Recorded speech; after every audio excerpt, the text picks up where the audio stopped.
Thank you.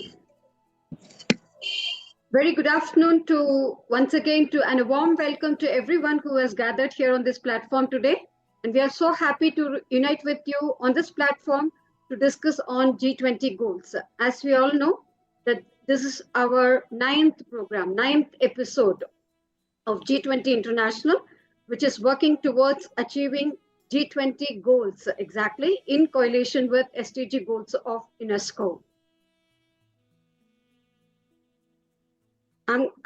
Every time I give the introduction, so what is this G20 is all about and why are we gathered here week after week, Sunday after Sunday? I'm just trying to share my screen and share a video with you all so that it will give a good introduction. Thank you so much.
आप नाम से ही यहाँ पर पता लगा सकते हैं कि it is actually group of 20।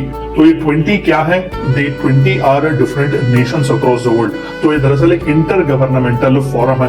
हम कई इस तरीके से फोरम्स और प्लेटफॉर्म्स के बारे में बात करते हैं। तो वन सच प्लेटफॉर्म और फोरम इज एक्चुअली G20, जहाँ पर 19 अलग अलग कंट्रीज और एक यूरोपियन यूनियन जो है वो पार्टिसिपेट करते हैं, डिस्कशंस और डिबेट वहां पर करते हैं। तो सबसे इंपॉर्टेंट जो मेजर इश्यूज हमें G20 में इस इंटर गवर्नमेंटल फोरम में जो देखने को मिलते हैं वो ग्लोबल इकोनॉमी से रिलेटेड होते हैं ज्यादातर, जो कि इंटरनेशनल फाइनेंशियल स्टेबिलिटी से डील करते हैं, क्लाइमेट चेंज मिटिगेशन यानी कि क्लाइमेट चेंज और उससे रिलेटेड जो भी इंपॉर्टेंट से चीजें हैं उनके बारे में डिस्कशन करते हैं, और सस्टेनेबल डेवलपमेंट का कॉन्सेप्ट जो कि हाल ही में बहुत ही प्रोमिनेंस ले चुका है। तो सस्टेनेबल डेवलपमेंट के कॉन्सेप्ट पर यहाँ पर डिस्कशंस किए जाते हैं और चंद इंपॉर्टेंट से डिसीजंस भी लिए जाते हैं। आगे उनके बारे में पढ़ेंगे। तो सबसे पहले जानने की कोशिश करते हैं कि दरअसल ये ग्रुपिंग की जरूरत क्या पड़ गई थी। हम कई रीजनल ग्रुपिंग्स की भी बातें करते हैं, हम कई इंटरनेशनल इंस्टीट्यूशंस की भी बात करते हैं। तो G20 की जरूरत हमें कब महसूस हुई? तो जैसे कि आप सभी को पता है कि वर्ल्ड वॉर 1 और 2 ने हमारी वर्ल्ड इकोनॉमी को, इंटरनेशनल फाइनेंशियल सिस्टम को बहुत बुरी तरीके से मार दी हुई थी। और यूरोपियन कंट्रीज जो कि आज हेवीली इंडस्ट्रियलाइज्ड देखे जाते हैं, at the time of world war 2 बहुत ही मीगर हो चुके थे, बहुत ही मजबूत थे, बहुत ही वीक थे। तो ऐसी जरूरत हमें महसूस हो रही थी कि हमें एक वर्ल्ड क्लास इंस्टीट्यूशन बनाने की जरूरत थी, हमें चंद ऐसे इनिशिएटिव्स लेने की जरूरत थी जो कि इंटरनेशनल लेवल पर हमारे फाइनेंशियल सिस्टम को सही तौर पर मेंटेन कर सके, कोऑर्डिनेशन हमारी इकोनॉमिक पॉलिसी से रिलेटेड सही हो सके। और उससे रिलेटेड सबसे मेजर डिसीजन हम ऑलरेडी देखते हैं, which is Brayton would conference जो चला हुआ था 1944 में, जिसके रिजल्ट के सबब हम इंटरनेशनल मॉनेटरी फंड और वर्ल्ड बैंक जैसे इंस्टीट्यूशंस का एस्टेब्लिशमेंट देखते हैं। तो ऑन द सेम लाइन महज वर्ल्ड बैंक और इंटरनेशनल मॉनेटरी फंड का एस्टेब्लिशमेंट होना काफी नहीं था। इस तरीके के और भी कई वर्ल्ड क्लास इंस्टीट्यूशंस और इनिशिएटिव्स हमारे लिए बहुत ही जरूरी थे। तो उसी सच नीड में से बाहर आया हुआ एक कॉन्सेप्ट था the grouping of 20, it is G20।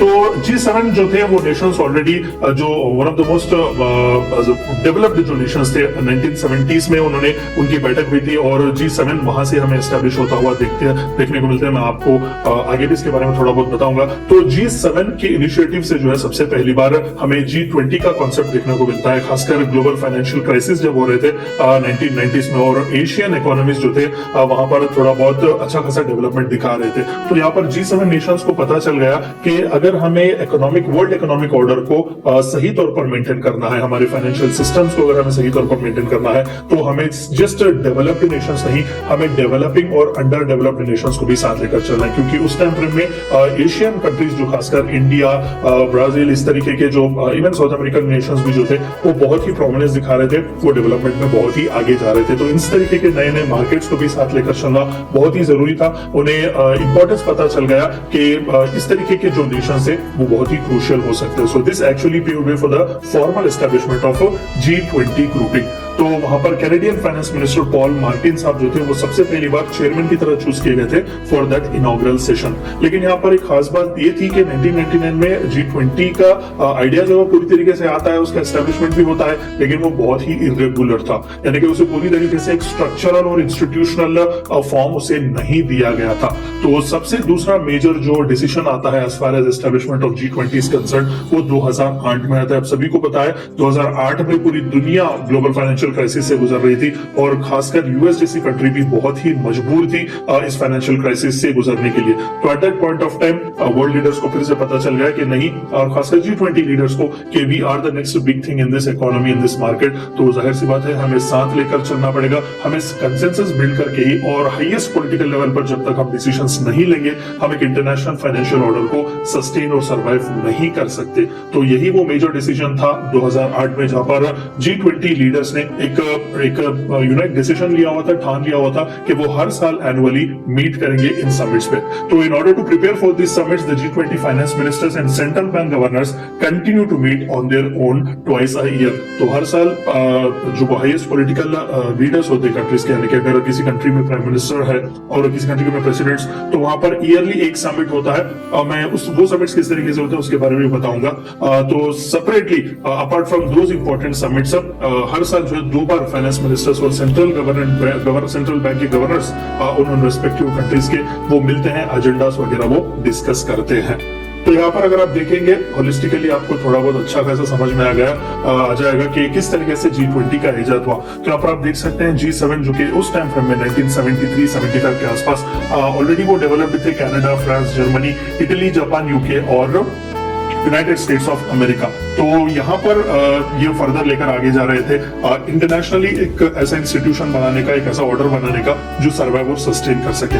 और 1997 में रशिया को भी इसमें इंक्लूड किया गया था और इसे G8 का ग्रुपिंग दिया हुआ था। और फाइनली 1999 में हमें G20 का ग्रुपिंग देखने को मिलता है। तो आप यहाँ पर देख सकते हैं इन सभी कंट्रीज को कलेक्टिवली G20 का मेंबर कहा जाता है। तो apart from all these G7 और G8 nations, Argentina, Australia, Brazil, China, European Union, India, Indonesia, Mexico, Saudi Arabia, South Africa, South Korea and Turkey are actually the G20 members. तो European Union का भी representation हमें यहाँ पर देखने को मिलता है, इसीलिए 19 कंट्रीज प्लस 1 यूरोपियन यूनियन, इन सभी को G20 का ग्रुपिंग कहा जाता है। तो there are few permanent guest invitees भी जिन्हें रेगुलरली इसके समिट्स में बुलाया जाता है, क्योंकि यहाँ पर भी रिप्रेजेंटेशन बहुत ही जरूरी है। तो यहाँ पर आप देख सकते हैं African Union, Asia, one of the most crucial one again South East Asia में, तो उन्हें भी यहाँ पर as a permanent guest invitee बुलाया जाता है। Financial stability board, food and agriculture organisation, ILO, IMF, और खासकर स्पेन की खास बात है, स्पेन इकलौता ऐसा कंट्री है जो परमानेंट गेस्ट इनवाइटी की तरह G20 के समिट्स को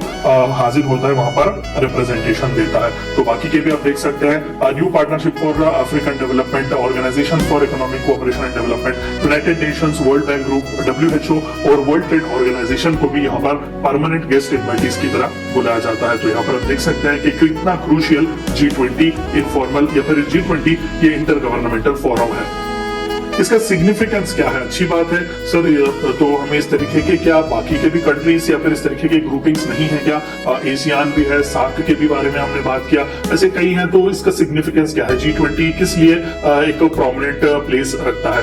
तो G20 बहुत ही स्ट्रेटेजिक रोल प्ले करता है, खासकर हमारे ग्लोबल इकोनॉमिक ग्रोथ और प्रॉस्पेरिटी को इंश्योर करने में, सिक्योर हमारे फ्यूचर बनाने में, खासकर as far as our economic strength is concern.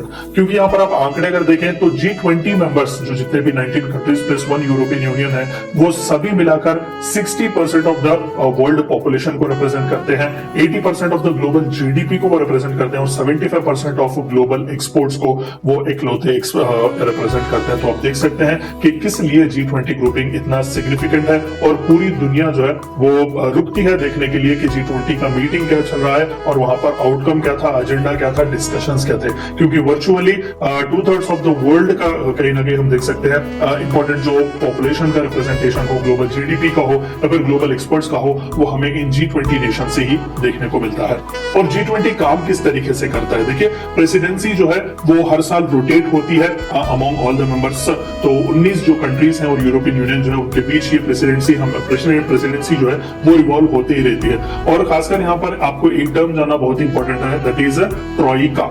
Troika, with the country that holds the presidency working together with its predecessor and successor are also known as a Troika to ensure the continuity of the agenda. तो हर 3 साल के लिए जो है already members को choose किया जाता है, अलग अलग ग्रुपिंग्स होते हैं, मैं आपको उसके बारे में भी बताऊंगा। तो इस ट्रोइका को जो है वो मिलाकर 3 साल के प्रेसिडेंसीज दिए जाते हैं। अब मान लेते हैं कि करेंटली इटली, जिसने पिछले साल ही G20 समिट को होस्ट किया हुआ था 2021, अभी करेंटली 2022 इंडोनेशिया बाली में हो रहा है और 2023 इंडिया न्यू दिल्ली में जो है ये होस्ट होगा। तो इन 3 कंट्रीज को मिलाकर ट्रोइका कहा जाता है। तो एजेंडा जो G20 इटली में सेट करता है वो इंडोनेशिया और इंडिया में भी कंटिन्यू होता है। तो बाद इनके अगेन 3 ट्रोइकास को चूज किया जाता है जो कि फर्दर आगे नेक्स्ट 3 साल के लिए प्रेसिडेंसी होल्ड करेंगे और इंपॉर्टेंट से एजेंडास डिस्कस करेंगे।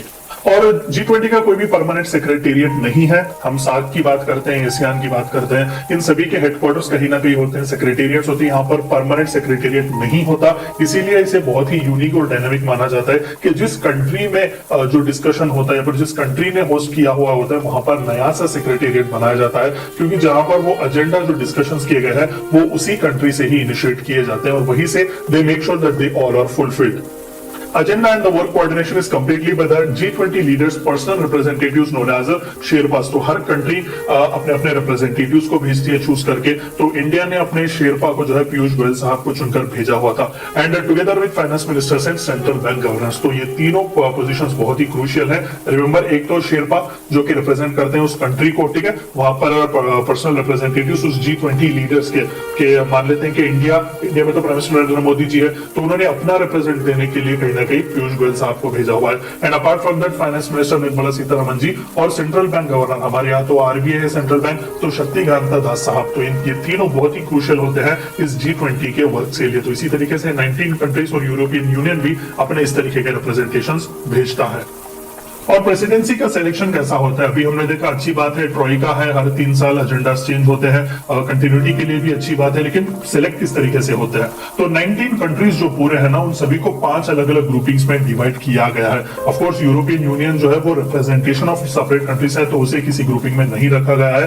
तो each having no more than 4 countries, the presidency rotates between each group every year. The G20 selects a country from another group to be president. तो यहाँ पर आप देख सकते हैं 5 अलग अलग ग्रुपिंग अलग अलग रीजन्स को रिप्रेजेंट करते हुए आपको देखे जाएंगे। तो हर ग्रुप में से, अलग अलग ग्रुप में से एक कैंडिडेट को पिक किया जाता है ताकि वो कुमुलेटिवली 1 साल के बाद प्रेसिडेंसी चूज की जाए। तो आप देख सकते हैं इंडिया जो है वो ग्रुप 2 का हिस्सा है। तो इस तरीके से इन 5 अलग अलग ग्रुपिंग्स में से, कंट्रीज में से चुने जाते हैं, यानी कि वही कुछ चुनते हैं, ऐसा नहीं कि कोई सेपरेट प्रोसेस है, वही कंट्रीज ही चुनते हैं अपने बीच में से कि कौन जो है वो नेक्स्ट रिप्रेजेंटेशन देगा।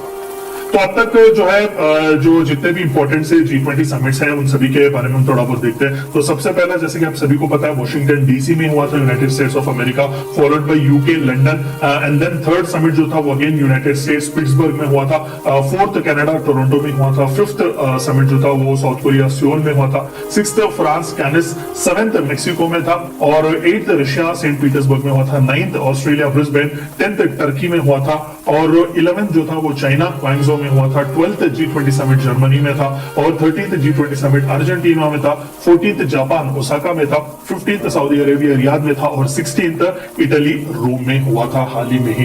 तो हर G20 समिट में कहीं ना कहीं कोई ना कोई इंपॉर्टेंट से डिक्लेरेशंस और डिसीजंस लिए ही गए थे।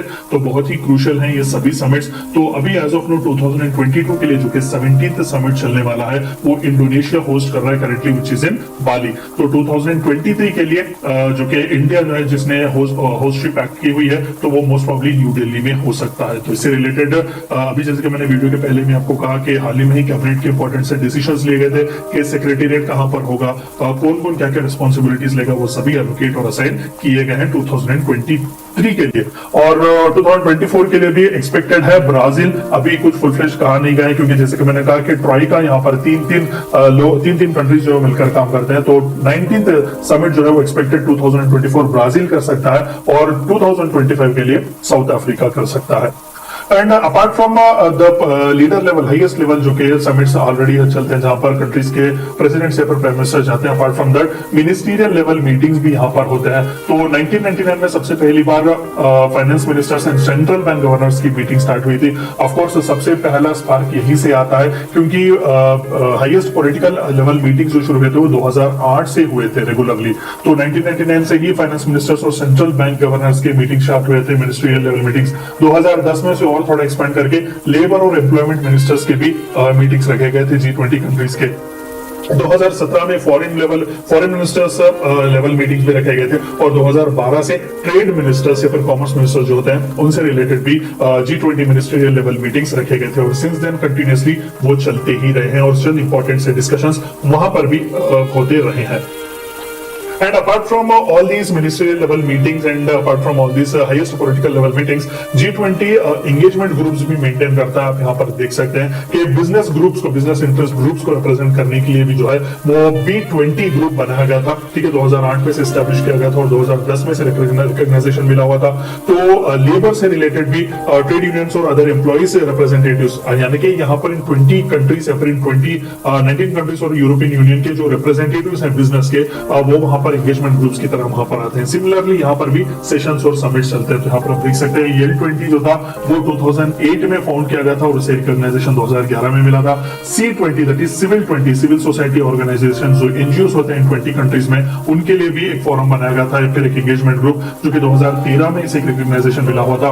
यूथ के रिप्रेजेंटेटिव्स के लिए भी वही 20 एंगेजमेंट ग्रुप बनाया गया था। थिंक टैंक्स, जो ग्लोबल थिंक टैंक्स होते हैं खासकर हमारे G20 कंट्रीज के, उनके लिए भी एक एंगेजमेंट ग्रुप बनाया गया था। वुमेन, खासकर वुमेन के रिप्रेजेंटेशन के लिए, वुमेन राइट्स ऑर्गेनाइजेशंस के लिए भी जो है 2015 में W20 एंगेजमेंट ग्रुप एस्टैब्लिश किया गया था। S20 for science and research representatives and finally U20 for urban representations, जो कि मेयर्स और गवर्नर्स होते हैं मेजर अर्बन सिटीज के। G20 में जितने भी मेजर बड़े बड़े अर्बन सिटीज हैं उन सभी के गवर्नर्स और मेयर्स के रिप्रेजेंटेशन के लिए वहां पर एंगेजमेंट के लिए G20 एंगेजमेंट ग्रुप्स बनाए गए। तो आप देख सकते हैं कि किस लिए G20 इतना सिग्निफिकेंट माना जाता है। और फिर हम एक बार देखते हैं कि इसका सिग्निफिकेंस क्या है, किस किस तरीके से ये काम करने की कोशिश करता है, क्यों ये सबसे हटकर है।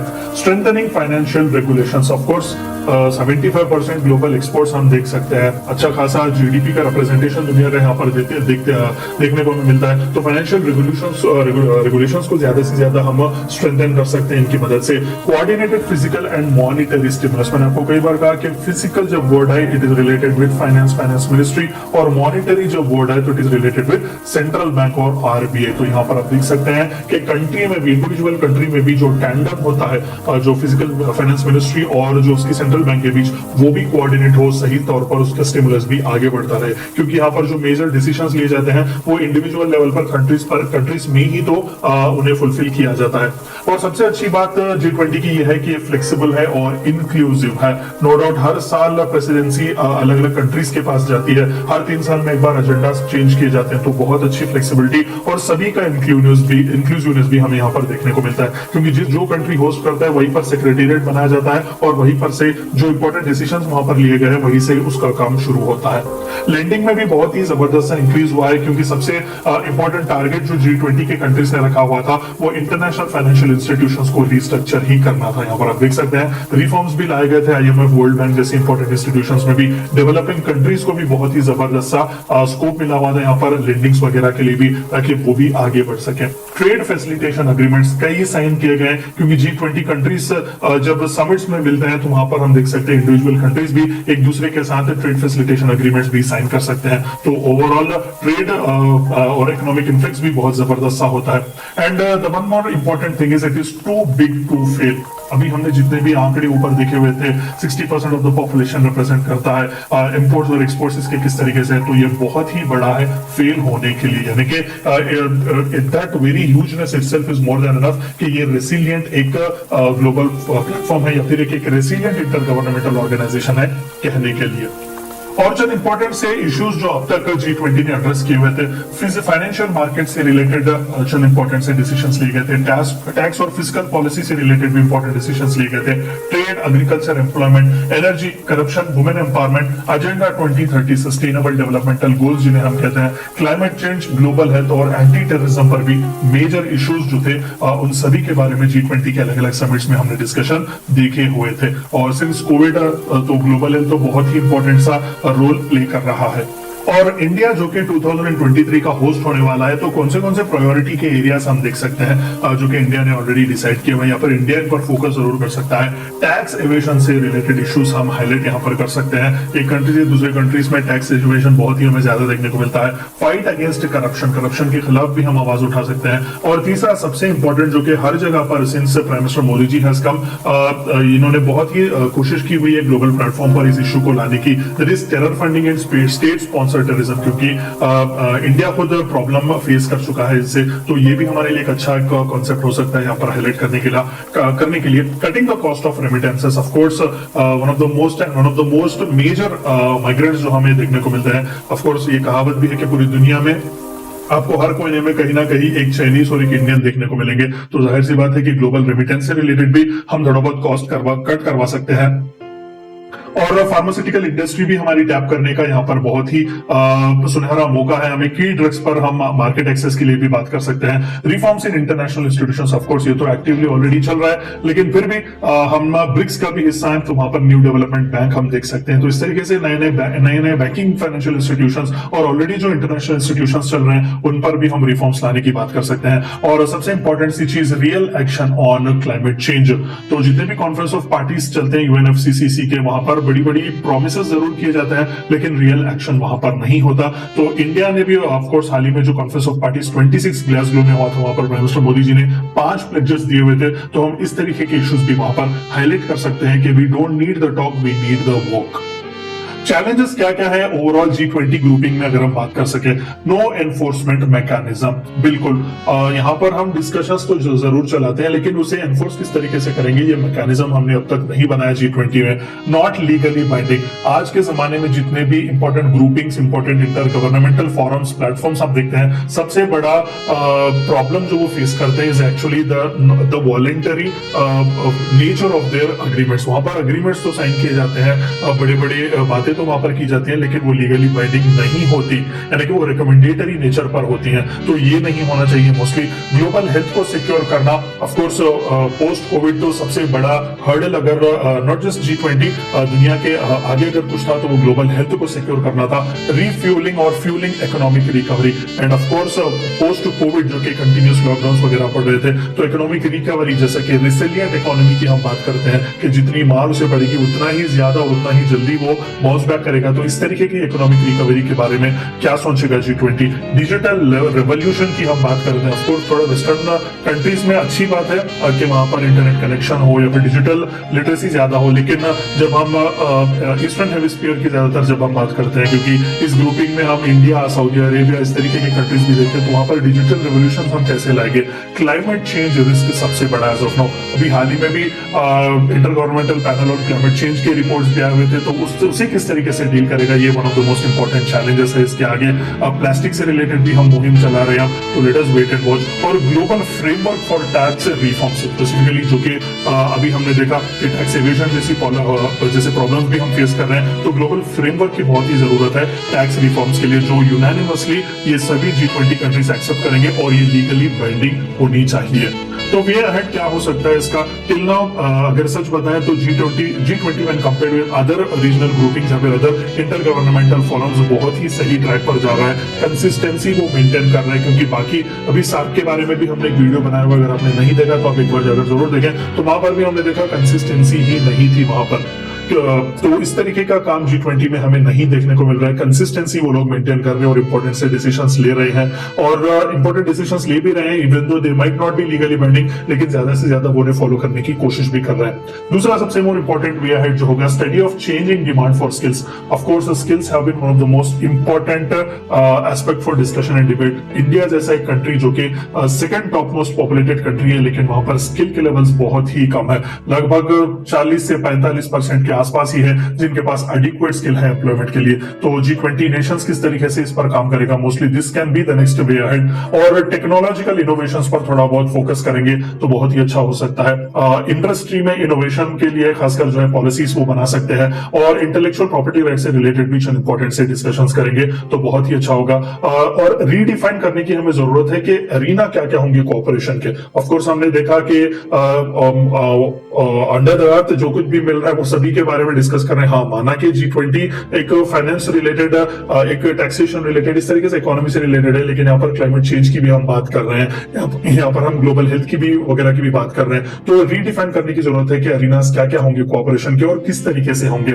और सबसे आखिर में जो सबसे कंसोलिडेटेड एक वे अहेड जो G20 के लिए जो देखने को मिलता है, that is less talk and more action. Regularly वो मिल जरूर रहे हैं, एजेंडा सेट कर रहे हैं, रेगुलरली फाइनेंस मिनिस्टर्स वगैरह की भी मीटिंग हो रही है, लेकिन एक्शन कितना हुआ है उस पर, लीगली बाइंडिंग एग्रीमेंट्स क्यों नहीं हो रहे हैं। तो ये थी चंद बातें आपको जाननी थी ग्रुप ऑफ 20 या फिर G20 इंटरगवर्नमेंटल ग्रुपिंग के बारे में। Okay. So before going on to the session, what is this G20 is all about. That's what we used to discuss every time. And this G20, as we all know, it's the collaboration of 20 countries which are collaborated to achieve the global goals. We had come up with this plan and we had scheduled it for about starting from February, month of February to June. We had scheduled these topics for our G20 topics, G20 goals, where we started with Education 360, talking about women empowerment, youth empowerment. As we see it here today, we are talking about inclusion and inclusion and growth, which is the eighth topic. Eighth week. So first topic was on Education 360, where we discussed about inclusive, equitable, relevant, quality education and lifelong learning opportunities for all. And second topic, which we had as Shakti Spectrum, which we dedicated for women empowerment, where our presidency was talked about a paradigm shift from women empowerment to women-led empowerment. As for this session, we had one extinguished guest, Excellency Laila Rahal Al-Aftani, who is the Goodwill Ambassador and a founder CEO on business UAE participated in guest. And moving ahead, our next session was dedicated for youth empowerment, which we call it as Yuga Yuva, which had its presidency as Global Youth Leadership and Partnership, where our speakers were talking about future world workforce, that is 4.0, and talked about the innovation and 21st century skills, climatic change and disaster risk management, making sustainability.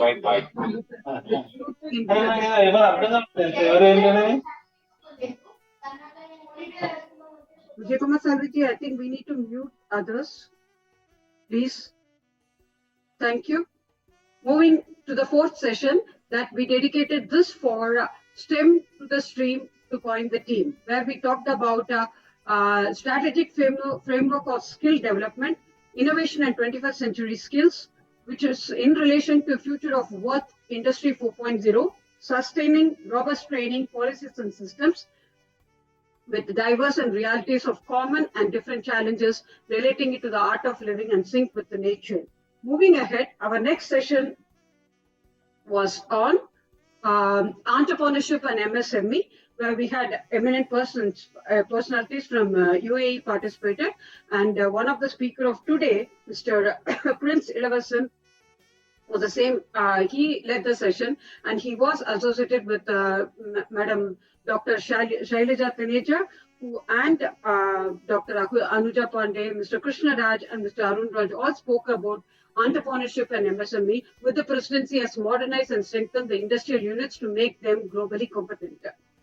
Moving ahead, our next session was on energy resources and the sources of sustainability and employability, with our presidency as efficient and sustainable use of natural resources, with 3 R's as IE dialogue, where we had again eminent personalities from different parts of the globe participated.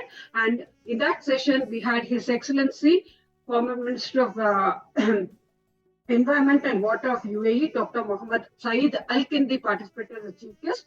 And the session went on very well, where we discussed about making use of the resources in a most appropriate way, such that we are able to contribute to the community following the 3R slogans of recycle, renew, and reuse. Moving ahead, our next session was dedicated for agriculture and food safety, where our presidency talked about a global view of GVC patterns and opportunities and the role of the policy. Sorry. Where we had our chief guest as Mr. K.C. Bansal, Secretary of National Academy of Agricultural Sciences from India, participated. And we had the president of ICCOA, that is International Competence Center of Organic Culture, participated, along with Dr. Venkat Reddy, who is a research scientist and who is a former founder and CEO of Vishwa Pharma Private Limited, also participated in the session, and this session also went on very well. Moving ahead, our last session was dedicated for digitalization and innovation, where our presidency talked about the next production revolution of NPR, talking about the digital AI, artificial intelligence, and augmented reality, while contributing to the diffusion of the new production technologies, what governments can do, and productivity and raising technologies benefit the economy, developing the foresight about future production, what government should do, and the new materials of the next production revolution was the top of the session. So today, in the same line, today, we are going to talk about inclusion and growth, where our presidency is accelerated, inclusive, and resilient growth, where we are going to discuss about the policies, analysis, and recommendations and high-level principles of guidance for digital financial inclusion, SME finance, major financial inclusion developments, which can advocate a promotive financial inclusion globally. On that note, I would extend my welcome to our distinguished chief guest of today, Mr. Abdul Walid Abdul Malik, former director of Business Registration VRL Dubai, who is going to be accompanied by the chief guest speakers, Mr. Sabu Thomas, former chairman, Institute of Chartered Accountants of India from Kottayam branch, Chennai, Kerala, sorry, Mr. Prince Ilavarasan, C. Ilavarasan, chairman from ASP Auditing and ASPA Management Consultancy, Dubai, who has his branches in Bahrain and Uganda also, who will be associated with Mr. Balaji Krishnan, who is the managing partner of Rangamani Associated Chartered Accountants. Apart from that, we are joined today with eminent speakers from different parts of the globe. On that note, I would extend my warm welcome to one and all once again for joining with us on this session today. And before welcoming the chief guest, I would request Dr. Kumar Srividhya ji to welcome the gathering. Thank you, Kumar Srividhya ji. Over to you.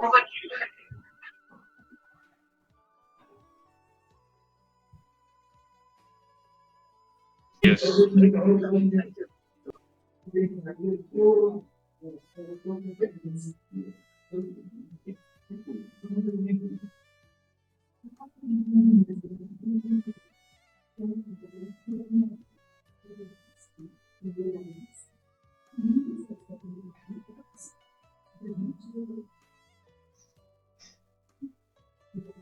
Welcome all. My voice is coming? Yes, sir. You're here. You're heard. Yes, sir. So good evening, good afternoon, and good morning to all of you. With respect to international time, I welcome all of you on this platform that is for the welfare of the world and also to give the prosperity to your career, to your whatever the themes, vision and mission you have. So this G20 and our SDG Club India International is working with UNO, working with the different ministries of the country, different organizations, institutions, universities. That's a different thing.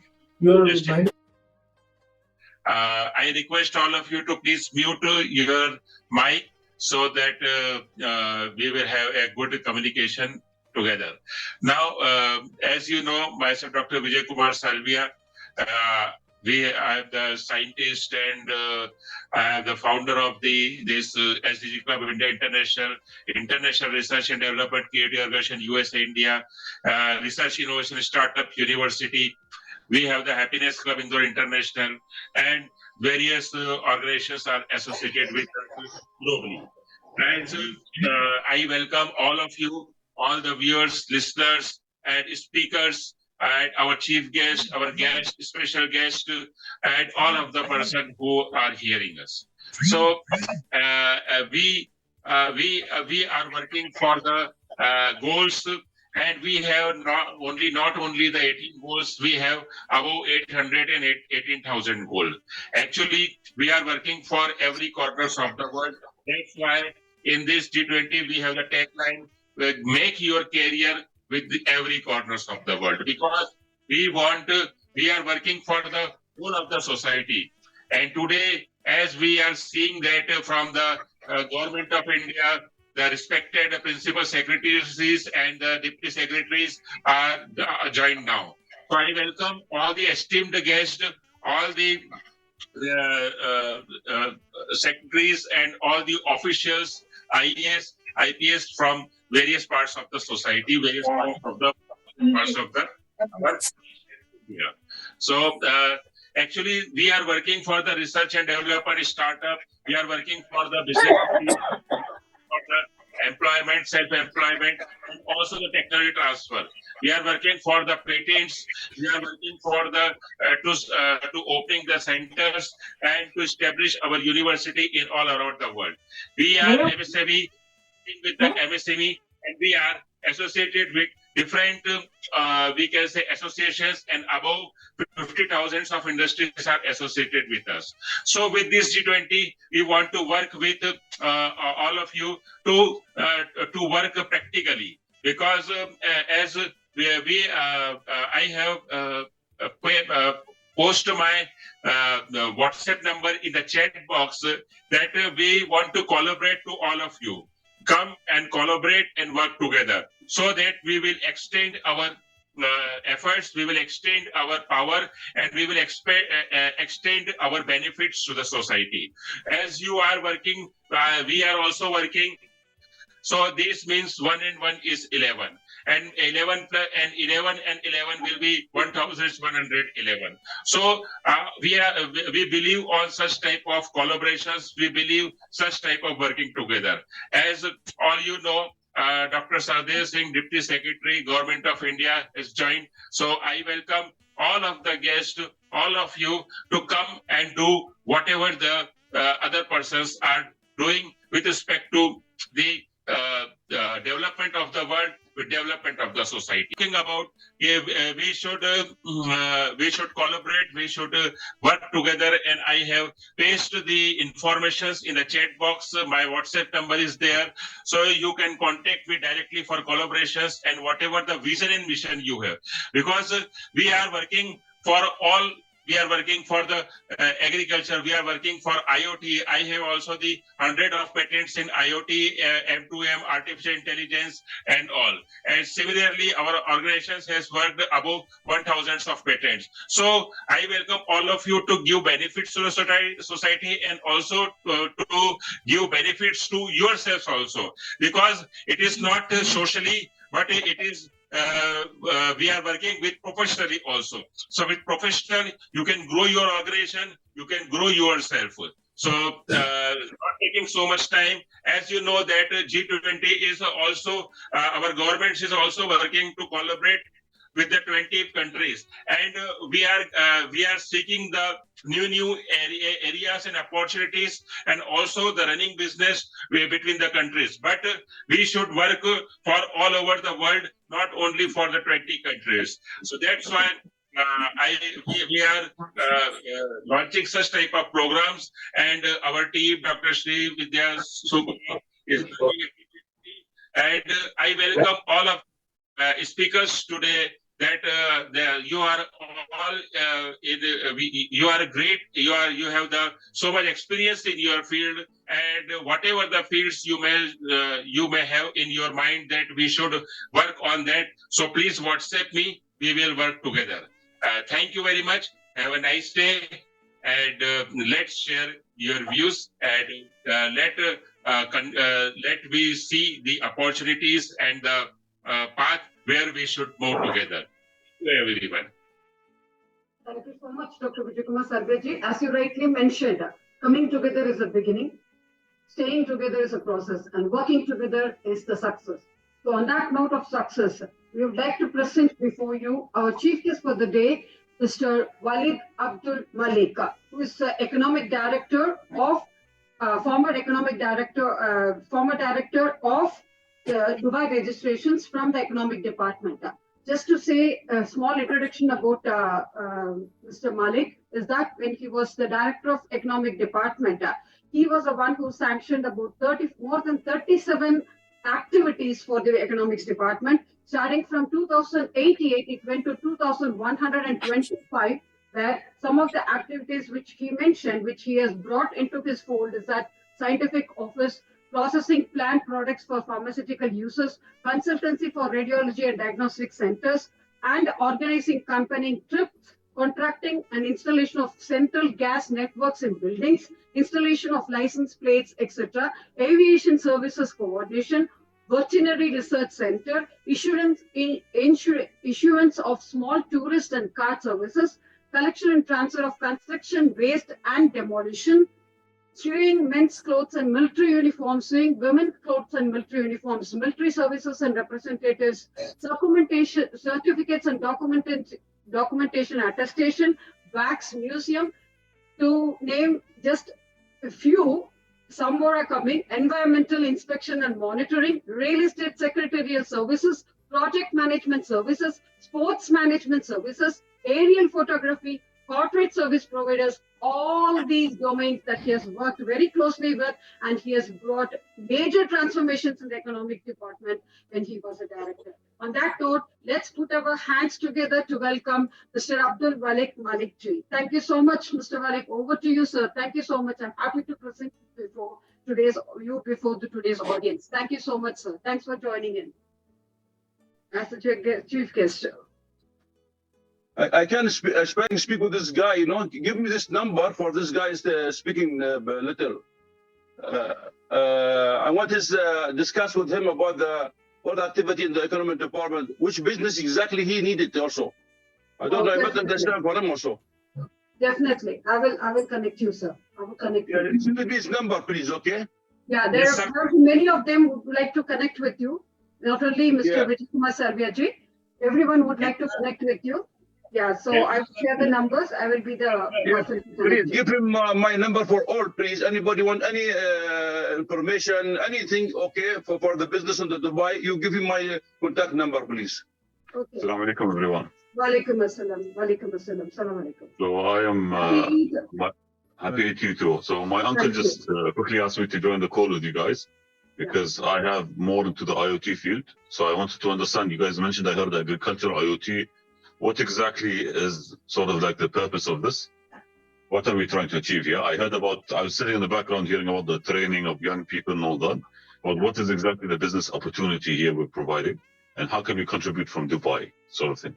This is what we were trying to understand. So if someone can please elaborate a bit on that, and we will talk further. Definitely. If you are three, thank you so much, sir. Thanks for that input.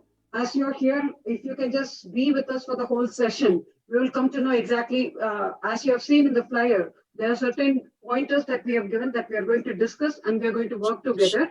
And the discussions will be converted into a journal, and the journal will be presented as a patent to our Indian government so that we can start working on collaboration. That's how it functions. So Dr. Vijayakumar Sarveji is the person of contact. Okay, so patent on what exactly? So you're talking about patent on what? A single patent, multiple patents? Multiple patents. On what exactly? On different topics, as we have seen that we have mentioned about the different topics in different areas of work. First, it was on education. The second was on women empowerment, then youth empowerment, and then STEM to STREAM and economics, MSME and entrepreneurship. And then we had a session on IT and inclusion in IT, following artificial intelligence and augmented reality. And this next session that we had one more session on resources, making use of the resources in a proper way, natural resources and the economic resources. And this is a session which is exclusively for financial literacy and financial inclusion. So we have speakers from different parts of the globe who have joined us for this session, and we are going to work in collaboration with everyone. Sure. So one thing we have to understand is maybe the patent in India might work for India. It's not applicable in our region. It's not a global patent, right? So there is the US patent. I know the US patent office. I know the EU patent office. I know the Abu Dhabi one that's here. We have a local patent office. So will you go through this entire procedure? We'll go through the entire procedure. That's what is happening in India.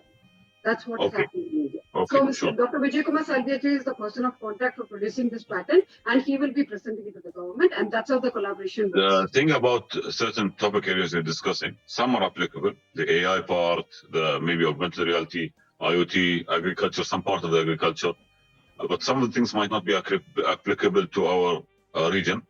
If you can, after this call, I don't mind attending. I'll be in the background with my uncle here. But if you don't mind sending us all the information on exactly what is going to be patented, and we can then tell you what can work here.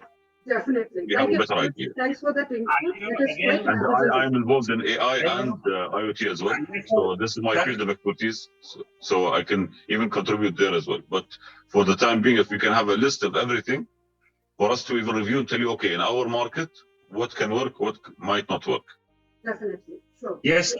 At present, we are working with the Government of India research organization. You know, that is the BARC and their associated bodies. And above 1,000 of crore project of the research in the, I have mentioned in the chat box, what are the various fields with respect to the nuclear, accelerators, power supply, medical instrumentation, etc. Okay. So you please go through. Also, there are so many fields also. Agriculture and in all fields, in all technical, non-technical, we are working. And let us proceed for this session. Thank you. Welcome, sir. Welcome. I am happy to join. Thank you, sir. Once the session is over, we'll be in touch with you. We'll coordinate with you for the collaboration part of it. Thank you so much, sir. It was so kind of you. Thanks for having you here. And our sincere thanks to Mr. Abdul Walid Malik ji. Thank you so much, sir. Thanks for joining us a session. So I think we can go ahead with, we can call the speakers for today. Should we? Should we go ahead with the session, sir? Should we say the forum is open? Please go ahead with the session. I apologize for that. I just want clarity. Thank you. Thank you so much. Thank you so much, sir. Thank you so much. Thank you, Sukumar Srividhya ji. Yes.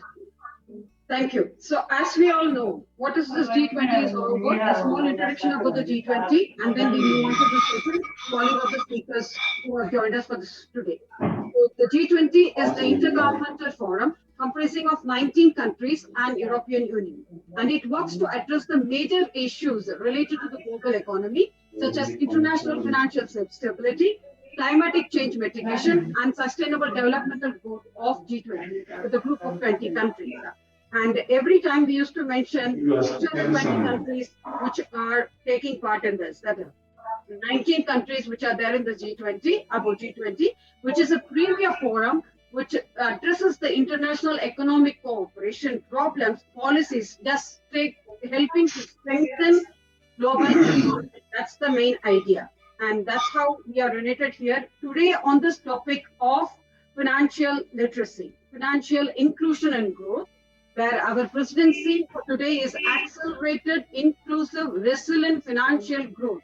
Once again, I repeat, our presidency for today is accelerated, inclusive, resilient financial growth, where we are going to talk about facilitating, coordinating among global bodies to support specific global financial inclusion efforts in G20 and non-G20 countries to achieve these SDG goals of no poverty, no hunger, good health and well-being, then efficient work and economic growth, gender equality, and industrial innovation and infrastructure, which will be summing up with reduced inequalities, such that we will be able to address these issues of digital financial inclusion, SME finance, and policy and analysis required and recommendations for the high-level principles of guidance, monitor financial inclusion and developments, which will advocate for promoting financial inclusion globally.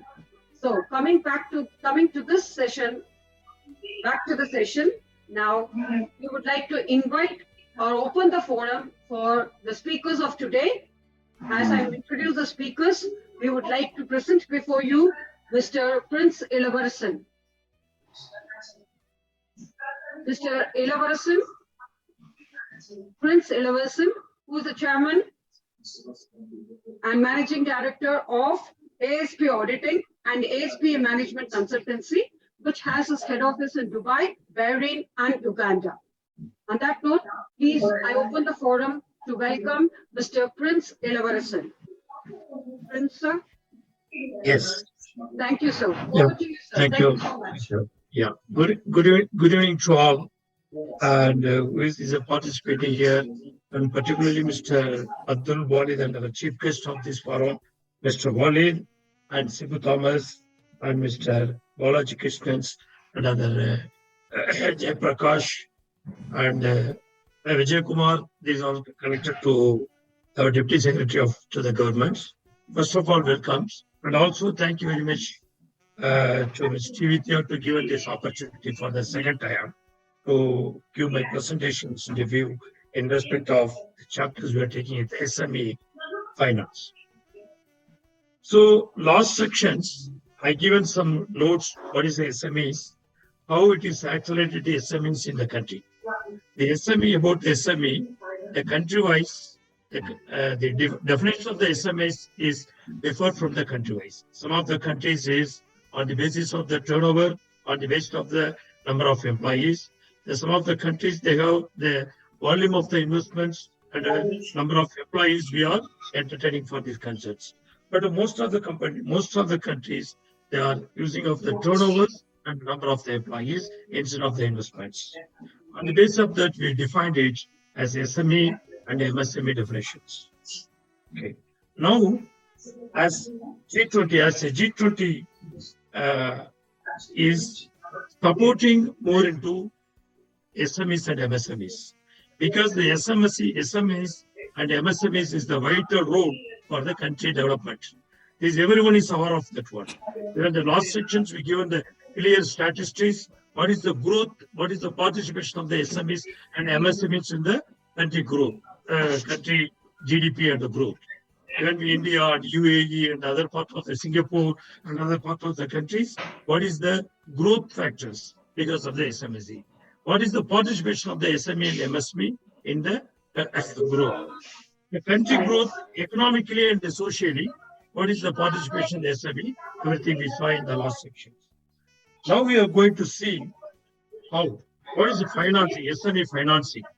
Particularly we have the course subjects, we are going to take the SME finance. Now without finance, no business or no entrepreneurs you can grow it. That everyone aware of that one.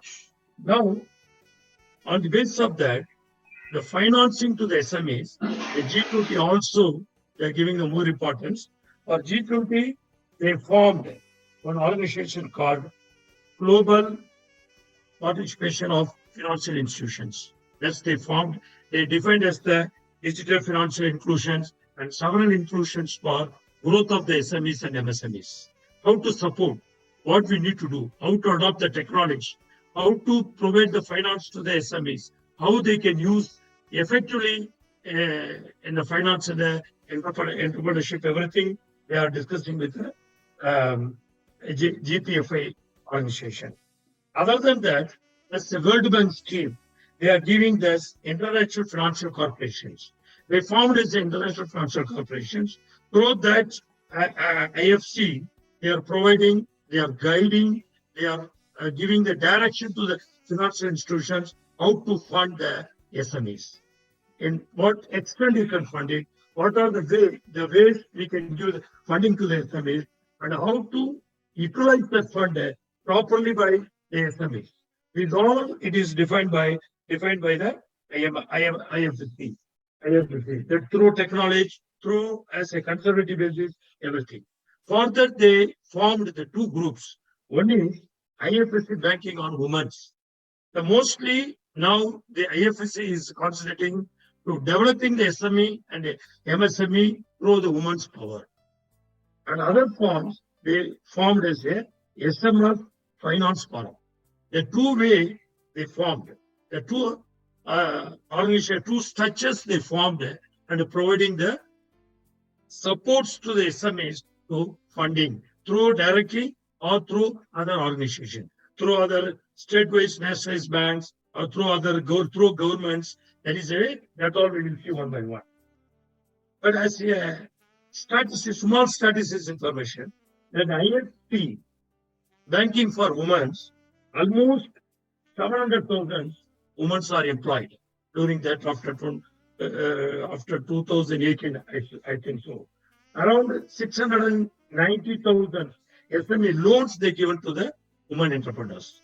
Because, and also approximately more than 15.6 billion funds, US dollars, 6 billion US dollars, they are funding to the pro women's SME and MSME entrepreneurs. So that is a major impact they started from the women's empowerment. Apart from that, they started another SMF finance. That is SME finance forums. The finance forums, it is a networking. It is called the organization networking. For example, the banks, the banks who is providing the SME finances, they are connected. They are connecting the network and they are sharing their experience and they share developing the policies, which way we can give, which way we can support, how we can adopt the financing to the present SME situations. These all they define it through the networking and they are providing the effective funding to the SMEs. Almost 240 members in this organization, in this network. Apart from that, actually more than 190 countries, they are involved in the forums. So this is for small information what we need to share with you about the G20. They are supporting through the World Banks and also a GFI. Through GPFI, G20 is supporting to the SMEs. Now we are going to the core subject, SMEs financing. The SME financing, how? What is the potential way to take over, to provide the financing to the SMEs? How the SMEs can get the finance?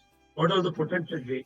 The first, through banks. You can bifurcate in two ways. One is through banks or through governments and other private ways, private equities and private investors. This is a way they can get the fundings for the SMEs.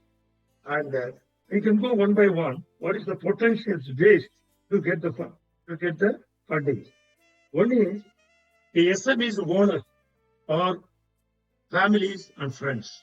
The SMEs, how they can get through SMEs owners or families or their friends. They can invest. According to the SMEs, any individual entrepreneurs, if they have the technology, if they have the ability to do some business or new technology, maybe they doesn't have the fund, they have only the less fund. In this case, they can invest their own fund. Apart from that, they can bring the funds from families and friends. This is the closest way they can get the funding for the development of their business or existing SME or the new startup or at least the medium level business people. They can get funding through the relations and friends. The other way, the business angel. What is the business angels? The people's individual who have the wealth, those who have the cash surplus funds, they can invest, they can fund. That's mostly related to because they believe your ability. The individuals, they have the ability to do the business. They have the ability to develop the innovations. They can involve the manufacturing activities. In that point of view, maybe the individuals, so additionally they can support to market this product. They can fund the individual, the business agents, the two way they can support. One is for funding. Another one, they can promote their findings and innovations to the international markets. For example, the people who have the innovations based on UAE or based on India or based on any part of the world.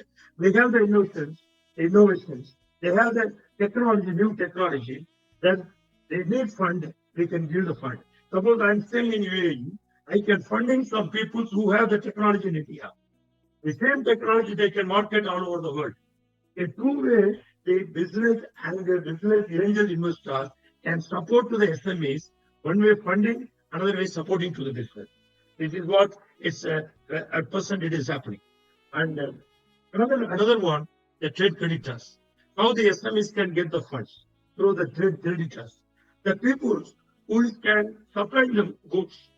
They have the raw material. For example, they have the raw materials. They have the infrastructures to provide the manufacturers, those who can do the final product. They can support as a credit basis. That way also the SMEs, they can get the funding. These are the direct. These are on the basis of the SMEs entrepreneur ability and capacity and their innovation technologies, what they have, the resources. It is nothing but the institutional fundings. These are mostly the individual relationship that can get the fund. Mostly the trade creditors, according to the trade creditors, they should have the trust. They should have the confidence with the new or existing or growing SME entrepreneurs. They can fund it. Through the creditors, they can get the funding. Another way, the factoring and invoice discounting. The factoring and invoice discounting, the SMEs, they can get the funding through the factoring and invoice discounting. But factoring and invoice discounting, they can get through banks or non-banking financial company, or some of the private people also they are giving for factoring and invoice discounting. The factoring and invoice, the fund they are getting for through factoring and financial discounting means the existing company, they can get the fund through that outstanding receivables or what they are going to supply through new supplies. For that, they can get the funding through the factoring and invoice discountings. Apart from that, the leasing, the another criteria, they can go for the leasing. Suppose these manufacturing companies, they are manufacturing companies, they need the machineries. The machinery manufacturers, they can get the fund through, they can get the equipments, machineries by leasing method instead of outright purchase. That will help the SMEs to promote their manufacturing, to develop their manufacturing activities and increasing their manufacturing capacity through the without funding, without investments, through the leasing, they can get the funding. This is also indirectly they are getting the machineries instead of fund. They can develop their business in the international market. And basically assets, even though basically assets. Even I came to know this, the big corporate also they are going for the lease. Even go for the aviation industry. The Boeing's given the aircraft by the lease basis. Not only the lease basis, even the corporates also they are financing through the leasing way. The same way, SMEs also they can get in different multiple ways through machineries, through vehicles, through other warehouses, like this, the different way they can get the funding through the leasing. Apart from that, the commonly the bank finance.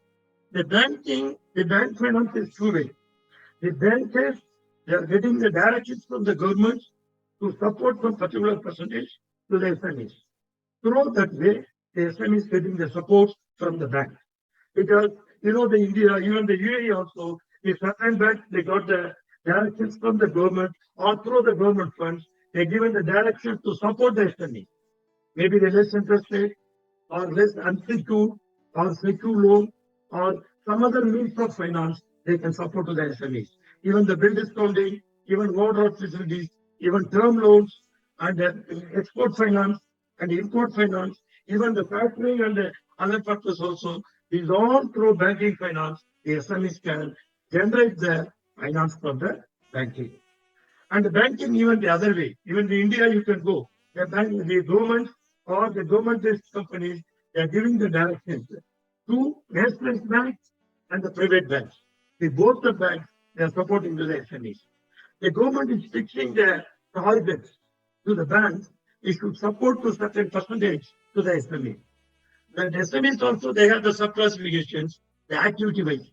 Maybe agriculture activities, maybe manufacturing activities, maybe IT industries, maybe women empowerment, the women entrepreneurs, they can give us some women entrepreneurs. This is the way they define the structure of the finance to the SMEs.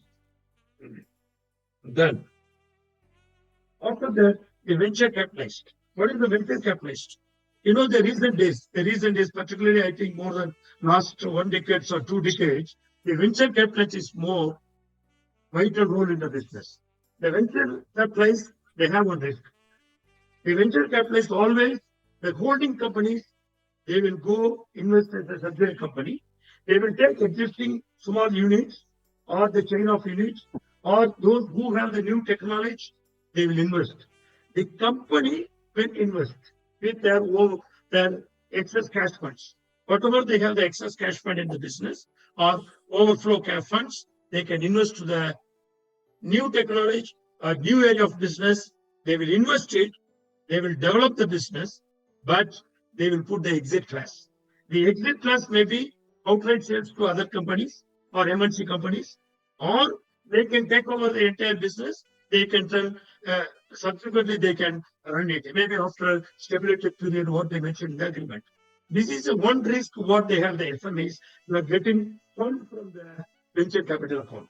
But normally, now in the market, you can see all over the world, the venture capital is very prominently famous in the market because everyone, they all SMEs and MSMEs, they want to go for the corporates. That's the reasons the SMEs and the high-level SMEs, they are choosing the venture capital funds. And other venture capital funds, even the manufacturers, for example, India, they have the car company, car manufacturers. Go BMW, go Hyundai, whatever the cars, they are set up their manufacturing companies. But the same company they are keeping as a venture capital, they are funding to the SMEs, they are giving the productions, their components. Maybe the car companies, they have the more than 5,000, 6,000 components. Each components, they are giving to the separate SMEs, and indirectly they are funding through other venture capitals. They are funding, they are taking back the product to their whole manufacturers. So then, most of the big corporations now, they also depends with several SMEs. So the SMEs role is very vital to the economic development. That's why the venture capitalist fund is nowadays it is growing fastly. Apart from that listing, that recently even the big corporate or small corporate, SMEs and MSMEs, they are generating fund through listing. The listing, they can go IPO. If you go for the IPO, they meet the basic criteria. Whether the SMEs or MSMEs, they are meet with the criteria of the IPO, they can go for the IPO, they can generate the fund.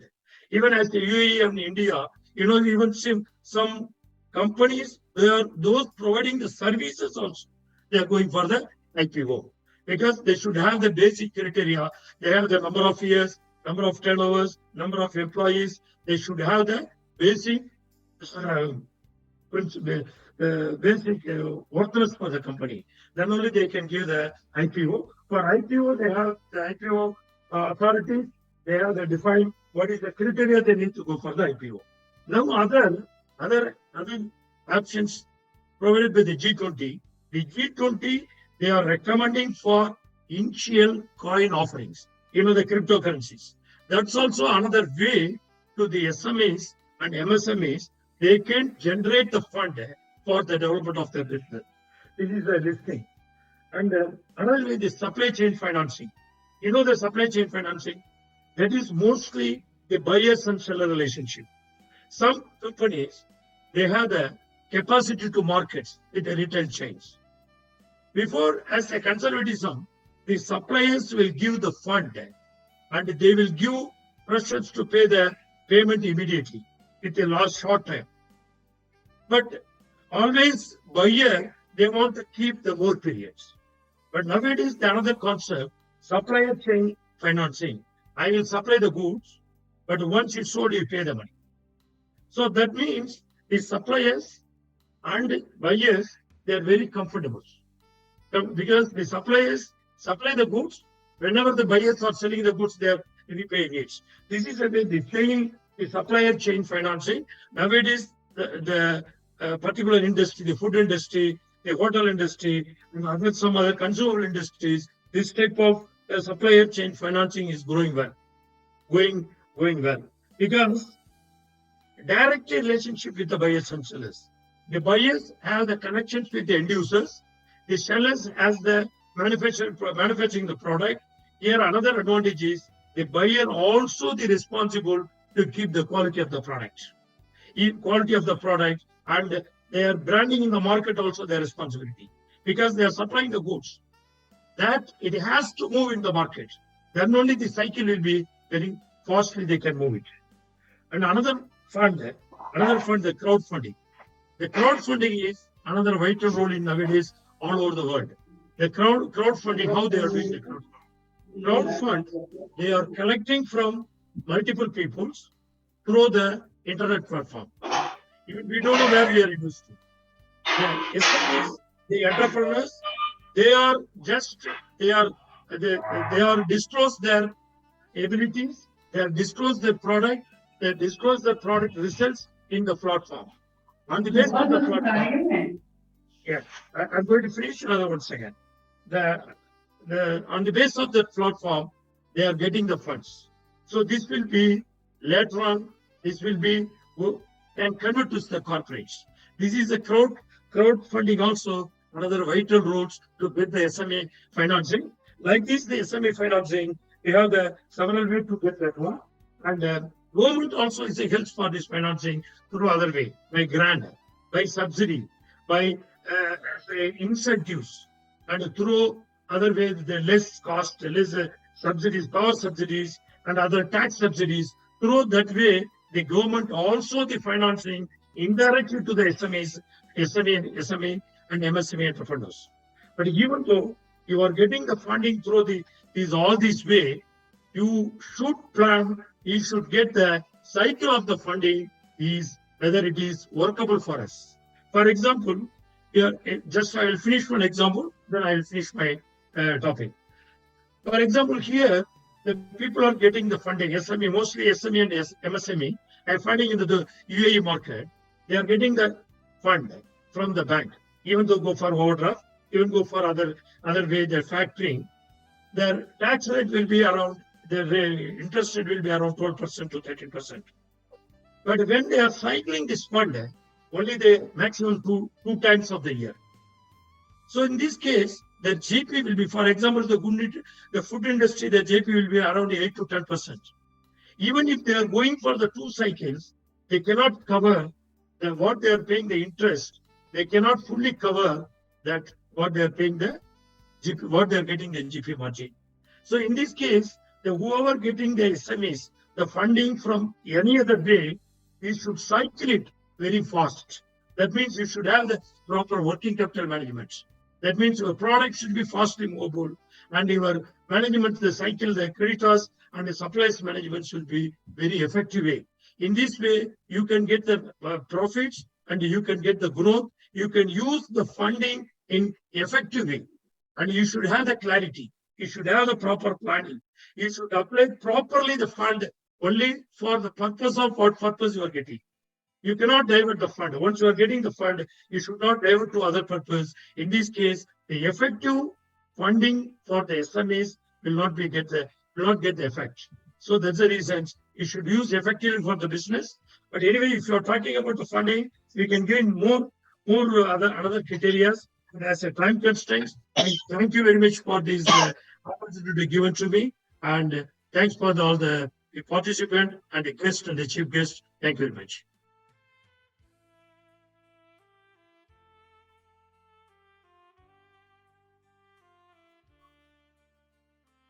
Thank you very much, Prince Ilavasanji. That was a very quite insightful and informative information that you have shared with us on this platform. And if anybody would like to have any questions with Prince Ilavasanji, you can just post the questions. You can help us with the questions in the chat box, and we'll come back to you towards the end of the session. If going beyond time, we may have to come back to you. After the session is over, we will just message you personally on a personal basis. We'll connect you with Prince Eleverson, Mr. Prince Eleverson, and then you can just get in connected with them. Definitely. Thank you so much. And Thank you. Thank you. yes, coming back to your information about SMEs, accessing finance in G20 and non-20 countries, particularly in low-income group and developing countries. That was very crucial. That was a very informative and inferential solution that you have given for the crucial role in employment, job creation, investment, and innovation of economic growth globally. And definitely this, as we all know, all these factors account about 90% of the businesses, more than 50% of the employment worldwide, and their success is therefore very crucial for the recovery of the world economy in times of crisis and the world economic process in other times. And also, as viable SMEs around the world, specifically those led by difficult to reach or which are in the so-called underserved segments, including, as Mr. Prince was mentioning, women entrepreneurship, youth entrepreneurship, rural entrepreneurship, forcibly displaced persons and other vulnerable groups. They will also have access to these SMEs because it is very easy for them to access and to open a business in that, which reflects on the global economy, which contribute to the global economy to a greater factor. As he was mentioning, some of the action areas that he was mentioning are very crucial and very vital in re-mentioning here cross-cutting issues which are prevailing through and through, and the action areas of digital financial inclusion, which is quite very rare in terms of implementing process. And of course, one of the other task force that he was mentioning is financial consumer protection, and the international network on the financial education is also another factor that he was mentioning. Thank you very much, sir. That was quite insightful, very informative, and we will definitely keep in touch with you. And any other questions which our people have got, we will just come back to you on this. Definitely, it is going to help us a lot. And we have got one more guest who is here. I would like to mention him here, Mr. Alagappan Perinan. Mr. Alagappan Perinan, he is a senior business consultant at ACME Corporate Services from Singapore. Welcome to you, sir. Hearty welcome to you. We are so happy to have you here in the session. Thank you so much. Thank you. Yeah, it's a good platform to get collaborated and get united and get to know. So if you've got to share something, please, you can have your intro here and then we can move on to the next speaker. Thank you so much. I'll just listen. I'm just listening to the presentation. I'll come in later. Thank you. Sure. Thank you so much, sir. Thanks for joining. Thanks for joining. Very good. So moving ahead, we have got our next speaker who is here with us, Mr. Sabu. Mr. Sabu Thomas. Very good afternoon, sir. We would like to present you before our audience today with a small introduction. Mr. Sabu Thomas is a chairman of Institute of Chartered Accountants of India, Kottayam branch. He was ex-chairman of Institute of Chartered Accountants in Kottayam branch, India. And he is the managing director of ST Financial Solutions in Kottayam. He is a founding chairman of Leaders and Ladders International of the School of Autism, founding partner of Leaders and Ladders Group, who is the former vice president and head of marketing retail assets of internal audit and vigilance of ESAF, Small Finance Bank. He is a former chief financial officer of ESAF, Microfinance and Investment Private Limited, former financial control of Kerala Financial Corporation, former managing director of Multi-State Agri-Horticultural Society, former chairman of CICSA, Thrissur branch of SARC of ICAI, former treasurer of Thrissur branch of SARC of ICAI. He is a managing committee member of Thrissur branch of SIRC of ICAI, and he is a former member of Northern Indian Chartered Accountants Student Association, New Delhi, former chairman of Student Grievances Committee of NICA ASA, New Delhi. Please put your hands together to welcome Mr. very distinguished guest, Mr. Sabu Thomas amidst us, please. Over to you, sir. Thank you so much. Thanks for joining us on the session. Please go ahead. Thank you. We open the floor for you. Thank you. Thank you so much for the wonderful introduction. And A very good afternoon to one and all present for today's evening session. So it's a great and proud moment for me to join for this program. So my topic as given is financial inclusion. It's a very interesting subject for the entire global economy or the G20 countries. It's a presentation. Hello, am I audible to you, all of you? Yes, sir. Maybe request all the participants to mute yourself so that the speaker will be able to speak without any interruption, please. Kindly mute yourself. We request the participants to mute yourself so that the speaker can go ahead with their presentation without any interruption. So it's a short notice presentation, so I doesn't have a PowerPoint presentation to present before you, but financial inclusion and women empowerment is a hot topic for the entire economy in the world. Wherever there's a financial inclusion program, since most of the Asian countries or the European countries, this financial inclusion is a prevailing fact that the United Nations or the UNESCO had made a very good effort to make all the people to have a equitable right or the equitable percent for the financial space. In many countries, particularly in India, the 40 or 45% of the 1.4 billion people are still in the below poverty line. So these people are not able to get into the financial space, to get into a bank account, to get into a loan, to get into a savings account, to get into a deposit account or any insurance product, or they are not able to come out to the mainstream banking sector.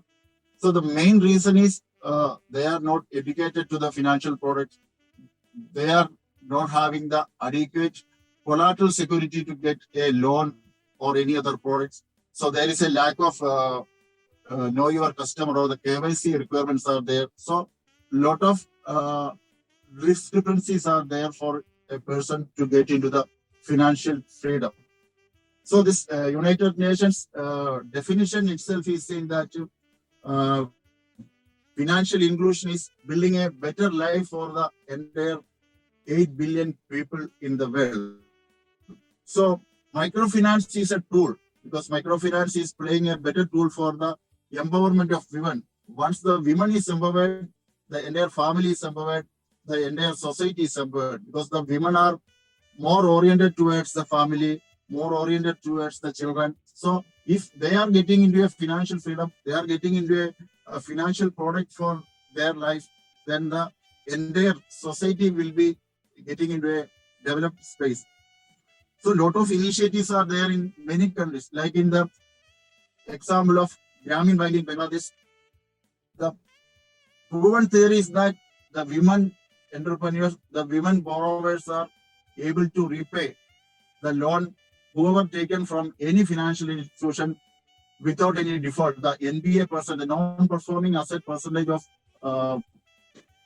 microfinance institution is less than 1%, or nowadays after this COVID impact, it may be reaching around 10%. But overall assessment on the impact of NPA is less than 1%. So as a seasoned microfinance person with a microfinance institution in India, we have around 4 million customers attached to that institution. So we had granted around 10 billion outstanding amount to the customers for their benefit of the society. So more than 4 million customers is not a small number. In the southern part of India, or it is around 16 states in the country of India. We have customers around 16 states in the different states of India. So it may be loan products, it may be savings products, it may be products like smartphones, sewing machines, fridge, TV, or some people are interested to take home appliances for the clients. So some of them are interested to take loan for their construction of house, buying of house, or for their children's marriage, or for their education of the students. So the purpose may be different, but the benefit is they are getting loans at an affordable rate at their house without going to any bank or institution. So the process is very simple. The JLG model that is normally accepted in the world for microfinance. So people are connected with a 5 to 10 number of groups, and they are getting and joining for a loan product. Once this credit bureau verifications and other particulars are happened, they are getting into this loan scheme at a very easy way of doing it. Then is on a weekly basis at their doorstep, take these loans at a lower rates, and they are able to it in a very easy way at their doorstep with these collection agencies. So in India, I think the government of India has initiated this Jan Dhan scheme for savings account to most of the household. So around 0.5 billion people are taken this Jan Dhan account for their families. So after that, in 2015, the government of India has came out with a program called Small Finance Bank. So these microfinance institutions, around 10 microfinance institutions are granted small finance bank license, and I think it is one of the successful program for the financial inclusion.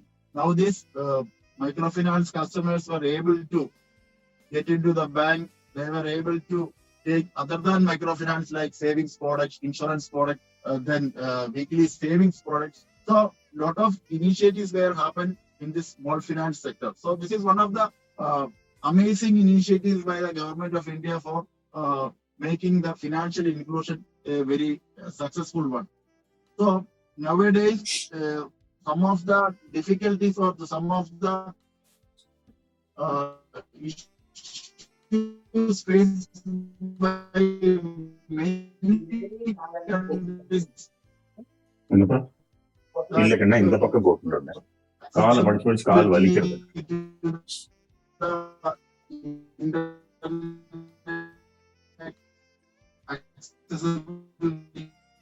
to the electricity, to get a digital infrastructure for the loan products or the savings.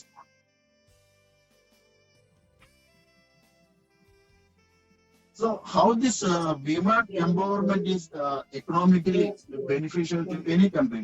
So this women empowerment will lead to increased economic growth.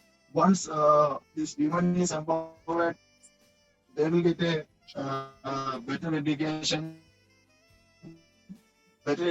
for their students, for better commodities like the smartphones, sewing machines, fridge, TV, all the household appliances they will get into with this microfinance products. Then once this they are economically into the upward trends, the poverty will also start reducing.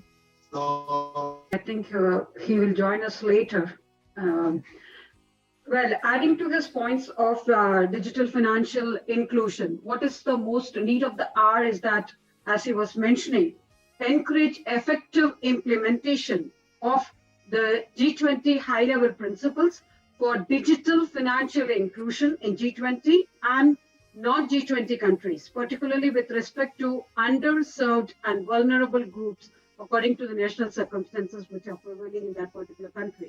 It is again a very important thing which has started in the year 2021, which has evolved in 2022 with a major with an implementation framework of HLPs, which was interpreted with the mechanism and assessment and guidance of the specific guidelines.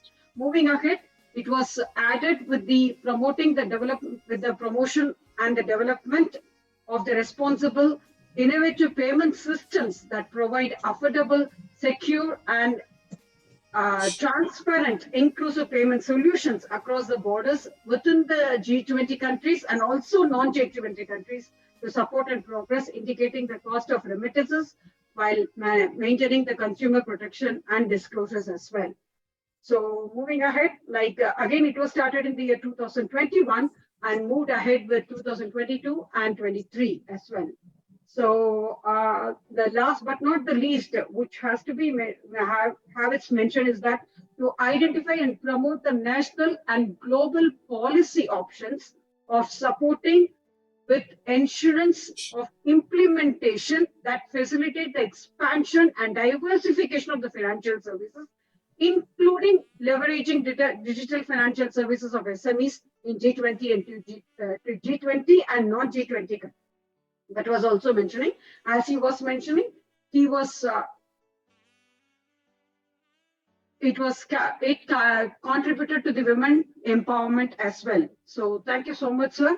Thanks for all those insights that you've shared today. That was very helpful. And moving ahead, we have got a Miss Sandhya Sri Balaji. Ma'am, do you have a question there? Yes, ma'am. Please go ahead. Unmute yourself, ma'am. Please kindly unmute yourself. Yeah. Am I audible now? Yes, ma'am, you are. Thank you. Yeah, I'm totally enjoying this session. I would like to just add on a couple of things. Thank you. To what already that has been discussed. There are plethora of opportunities given by every country for women, but sadly, women are unaware. So what I feel is financial and digital literacy should be taken on from grassroots to the entire folk. And that's when we are actually growing inclusively. And women empowerment begins there. And as part of many corporate social responsibility of many of these firms, that can be introduced in schools, or especially to the rural areas where it is inaccessible. And also we've been talking women empowerment, which has been like the catchphrase for eons or many decades. I think it's high time we start saying women are already empowered, and stop complaining that women are not given equal opportunities everywhere. Rather, include men as allies as part of their growth. Have an inclusive growth from the side of men also. Not to see them as rebels or somebody who's against. Rather say men should be part of women's success as well.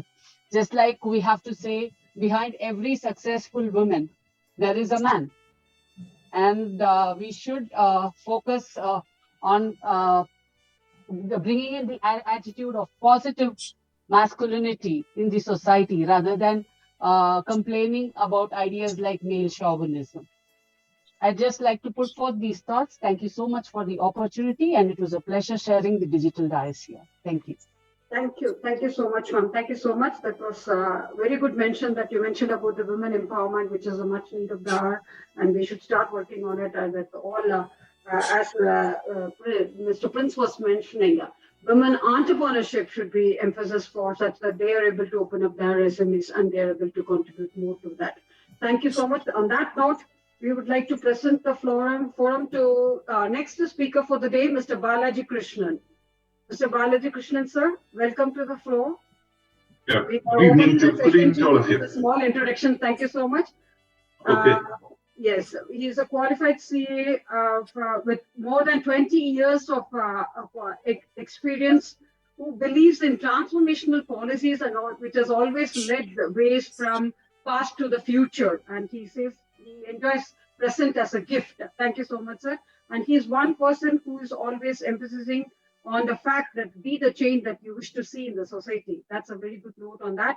And he is the managing partner of Rangamani Associates and Chartered Accountants, who is working on assignments in UAE, Qatar, and Switzerland.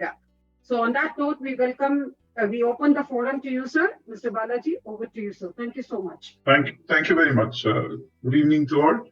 So we have to bring the perspective before we start the exclusive part allotted to me. The wonderful efforts taken by United Nations through their Department of Economic and Social Affairs has brought about this meeting today, where they have created sustainable development goals, which have been agreed to by many countries across the world, including India. And that is one of the reasons why we have here. And NITI Aayog has specifically identified 13 of the 17 goals set forth by UN. So that also brings us to the perspective as to what exactly is going on in India. And my brief basically is to discuss about financial inclusion at a global level, for which we need to understand that there is an agency which is called Principal Financial Services. They have conducted a beautiful survey and given a global financial inclusion index, where India is ranked 36th overall. So what are the constituents that go about this ranking is one is the governmental support, then second is the financial system involved in that, third is the employer support. And all the data that they have captured for government as well as the financial support is available in the public domain. So the authenticity of the information relating to those two indices are pretty much quite accurate, close to 100%, I would say. And then comes the employer support. So the top country across the world in terms of global financial inclusion is Singapore, followed by United States of America. So we can see that what exactly is meant by the government role here. Government here would definitely include their policies. So the index basically evaluates the degree of support which the government provides for financial inclusion. In terms of the financial system support, the evaluation is done based on the availability and use of various types of financial products and services that are central to the financial inclusion. So this part is very crucial in terms of maintaining. We have to link it to the sustainable development goals. And I will quickly go through some of that. It is 0% poverty, then access for clean water, then sanitation, health. These are the clear things that, so basically when we are talking about financial inclusion, it automatically involves a social angle to the whole thing rather than mere profit-making mechanism, which is what a corporate is supposed to exist for. But then it is actually carried beyond that. That is where the third pillar comes into the picture, which is the employer support. So when we are talking about the employer support, it is not merely paying the wages. It is to uplift the living condition of an employee whose toil gives the profit ultimately to the employer organization, which would be a corporate or an entity which is a sole proprietorship. So putting together, there has to be a proper mix of government support in providing the financial system, which is creating an environment for the employer to get into a profitable activity, thereby giving adequate wages and also increasing the basic life standards of the employee. So it's basically an interlinking of all three things. So if you look at how the whole thing has been achieved, it's very interesting to see that Vietnam actually is the number one in terms of employer support. India ranks third there. So you can see that the impact that UN has played in these kind of, Vietnam basically was a war-torn country, which now has really come up in terms of providing beautiful support for, especially for textile. I would say that it's basically the textile hub of the entire Southeast Asia. So how does the transformation take place? It's because if you see that India is ranked 26th overall in the whole thing, but then if you look at the individual rating, since we are focusing on India, I thought it's important that we will know where India stands in terms of in terms of the government support is ranked 37, in financial system it is 17, and in terms of the employer support it is 3. So it's an indication of things to come, because we have seen that the foreign trade policy that India has recently released actually talks about giving a lot of support for export. So I'll just quickly read the numbers here. There is a estimate which suggests that e-commerce export is expected to be in the range of 200 to 300 billion by 2030. So the foreign trade policy is basically outlining the intent and roadmap of establishing e-commerce hub. The reason why I'm picking up e-commerce hub is because we are also talking about digital transformation that is taking place in a big way, which affords banking access to many people in the rural areas, which hitherto was not available. That's precisely what Sabu sir was talking a while ago before he just got disconnected due to technological issues. So how does the whole thing result in a better way of life? It's not just standard of living, it's basically standard of life that we are concerned about. Since there is an element of bettering the life of a human being, rather than merely increasing the share value of the investor, that is also to be considered. That is the reason why we are now trying to put together our brains to ensure that the development percolates down to the lowest strata, and then it is not a case of rich becoming richer and then poor becoming poorer. If you look at the numbers, it will ultimately show a higher GDP growth, but that's not what we want here. So we are very clear about what our intentions and goals are. We want a sustainable development, and we have set a goal for that. Now, this global financial inclusion is basically, if you look at it, why there is an export. If I would stretch the word arbitrage. Arbitrage basically is an advantage in terms of price at which one thing is sold in one particular market and which is available cheaper in another market, where you buy from the lower priced market and sell it to the higher market and make a profit. But there is also a demand and supply arbitrage in play. That is why we have exports. Some countries have some excellent natural facility. For example, India, and specifically the state from I belong to, Kerala. The reason why I want to highlight Kerala is because in the index that was released recently, I belong to a very small town called Kottayam.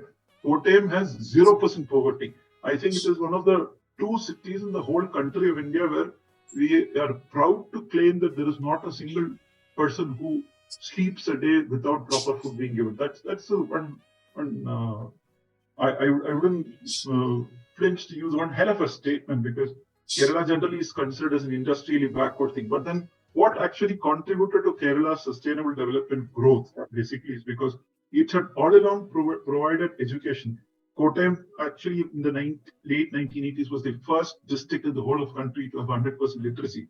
So probably if you're trying to project financial inclusion, then the proper investment has to be there for the infrastructure for the government schools. Now we are looking at a lot of public-private partnerships being mooted. Now Kerala government has recently brought in a beautiful advertisement where you please come and then start studying in government schools. You will get a better result. So the education part, plus what do you need to educate people? It's not merely because somebody is a graduate, he's assured of a job. So we need to understand from that locality what exactly is the requirement. For example, Kerala is basically a spices, rubber industry, but then does it mean that everything related to rubber is rosy in Kerala? There is an interesting statistics released by the Rubber Board Institute, which is the Central Institute for India. The entire tire manufacturing industry is dependent on rubber, and everyone would expect that Kerala takes the lion's share in the entire market spectrum. It is not so. The tire finally is manufactured based on block rubbers, which is produced, but then 85% of the same is actually imported. Now, the reason was the block rubber industry in Kerala is actually producing things which is not suited for the tire industry. So when we are talking about financial inclusion, then the government policy in terms of ensuring that the sustainability is achieved, then we are looking at a scenario of water everywhere, no water to drink, especially in the rubber industry. I'm just taking this as an example to see how the whole 3 pillars of the financial inclusion perspective must be captured. So there must be proper education given to the existing block rubber units to alter the ways through which it is coming out with a supply which is not meeting the demand of the industry. Now, how do we achieve that?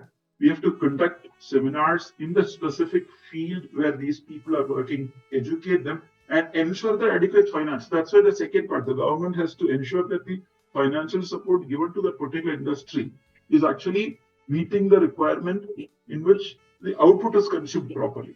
If that is done, then the third part, only then the employer support will effectively work in favor of the employee who otherwise is facing a loss of job. Now, there is a huge number of units which are providing these kind of block rubber support. So all of them are facing closure unless the government intervenes and creates a financial system support. These employer support is also going to come down drastically. Now, that's one example that I gave.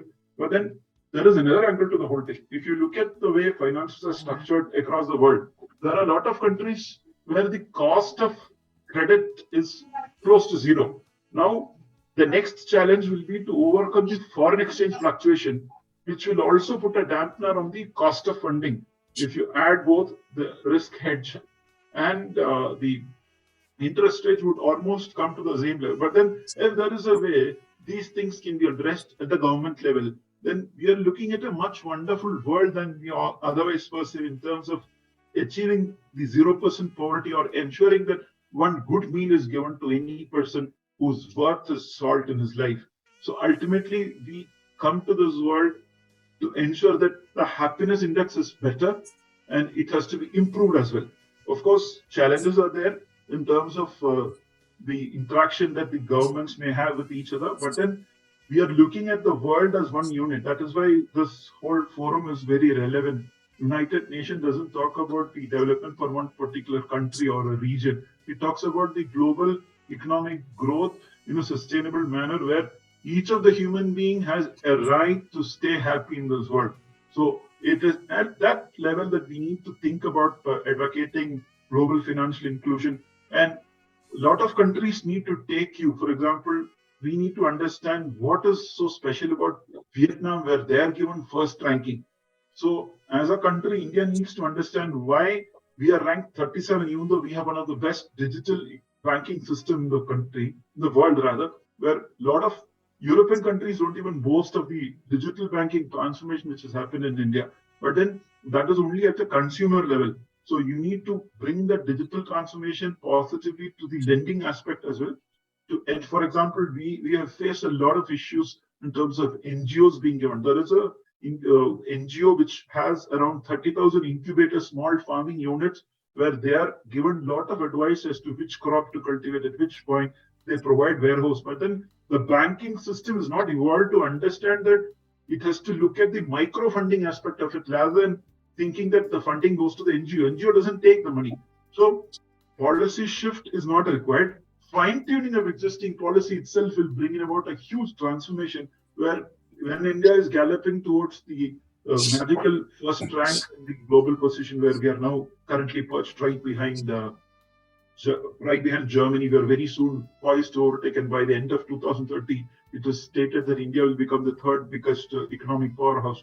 So it's all so happy to hear that. But then, do you think that we are requiring changes? Yes, we do require change.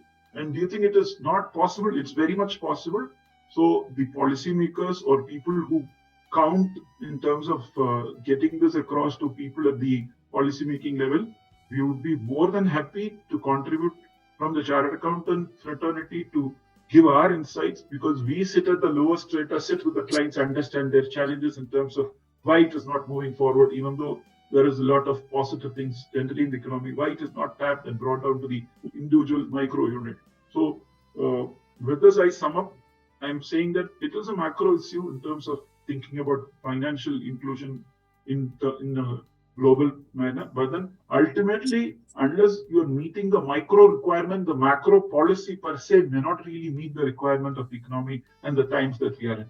So with this, I sum up, and I'm happy to take any questions that will come today. And I also want to really take this opportunity once again to thank Srividhya Madam for the great opportunity that she has given, especially hailing from a very small town. It is a wonderful feeling to be part of the global fraternity here to share our thoughts on this. Over to you, Madam. Thank you very much. Thank you so much, sir. That was quite insightful and informative. Any questions for Mr. Balaji from audience? Because so far now no questions have come in the chat box. We have been looking in the chat box. And we open the forum now for questions for Mr. Balaji. And Mr. Sabu Thomas as well, because he has joined in the session back. And so that any other question, otherwise we can go ahead with the next one. Thank you.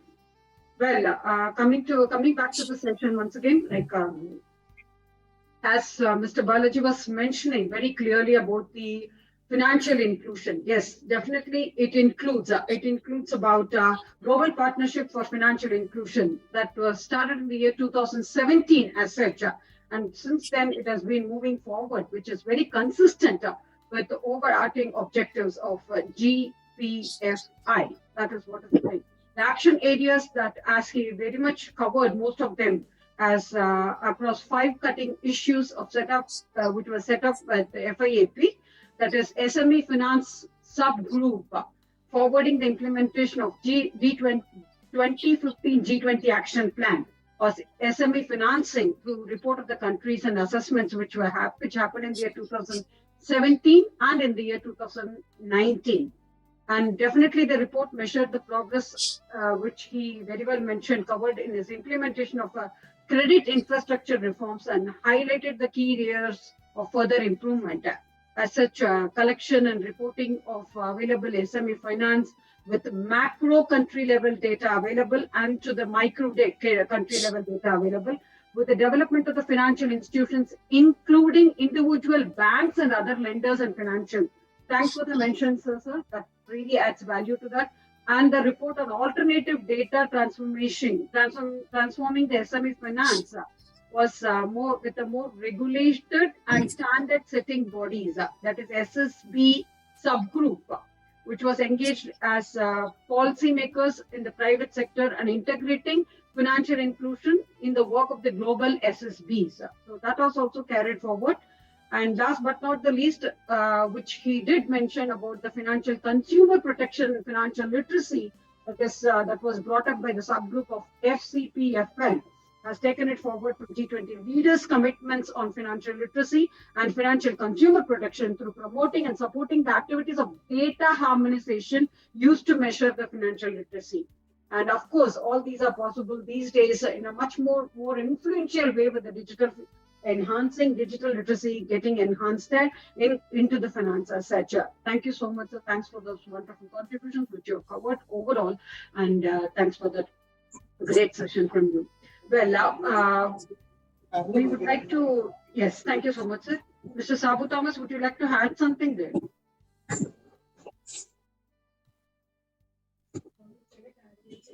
Mr. Sabu Thomas?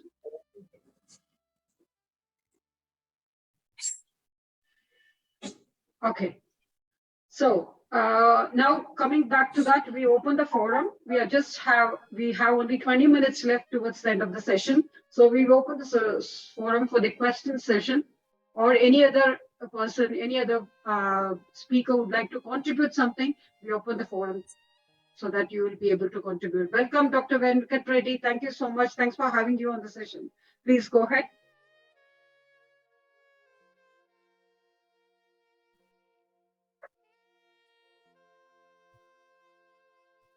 Mr. Shankar Andani, thank you so much, sir. Thanks for the kind words in the chat box.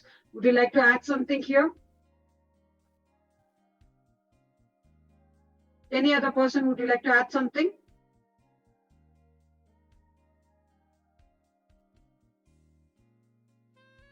Any questions for Mr. Ilavarusan? Mr. Ilavarusan, yes, thank you so much, Dr. Venkat Reddy. We are making a note of it. And if you've got to contribute anything, you can go ahead, sir. Any questions for Mr. Ilavarusan there?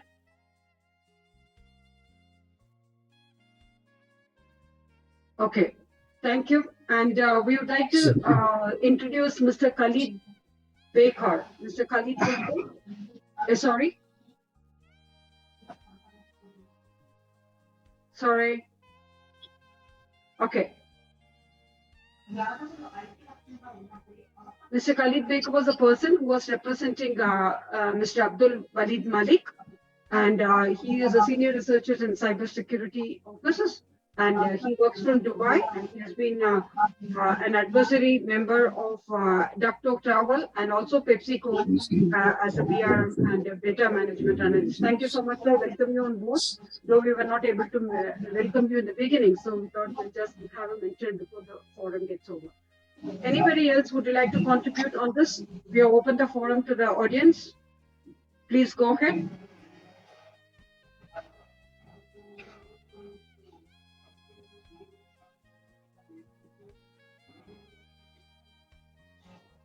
Sandhya Sri Balaji, once again, your hands are up.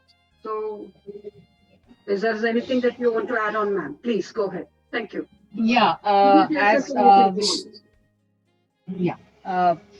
as we were talking about employer support and happiness index, I would like to put it across that every firm should work on analyzing or assessing or supporting the mental health of all the employees.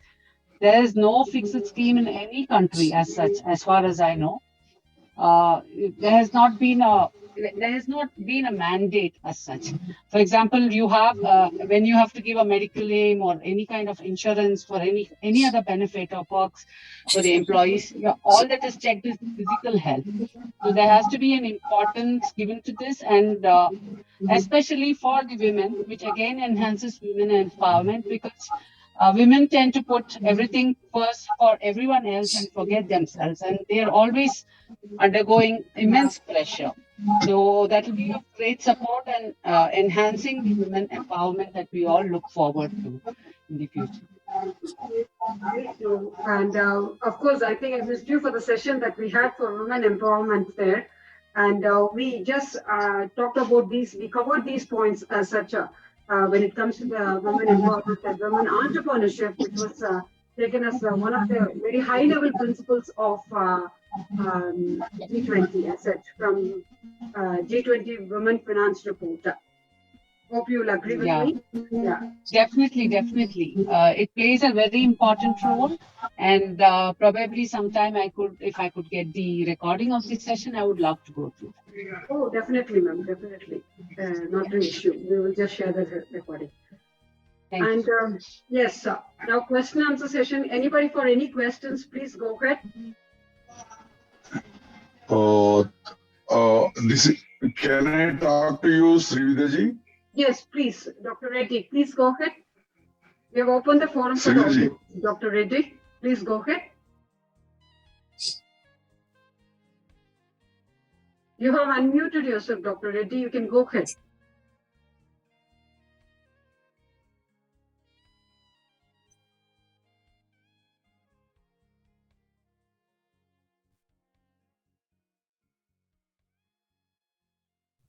I think he has a network issue.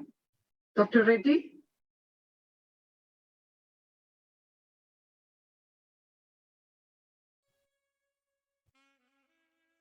Dr. Reddy?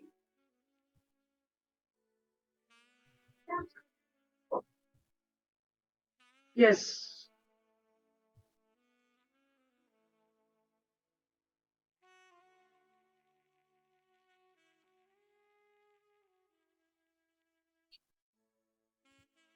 Yes, before Dr. Reddy could come in, sorry, I thought I will share some of the views about digital financial inclusion, which is very important and which is actually going to be the future of the G20 task force and the projects. Sorry, is that Srividhya who is ready?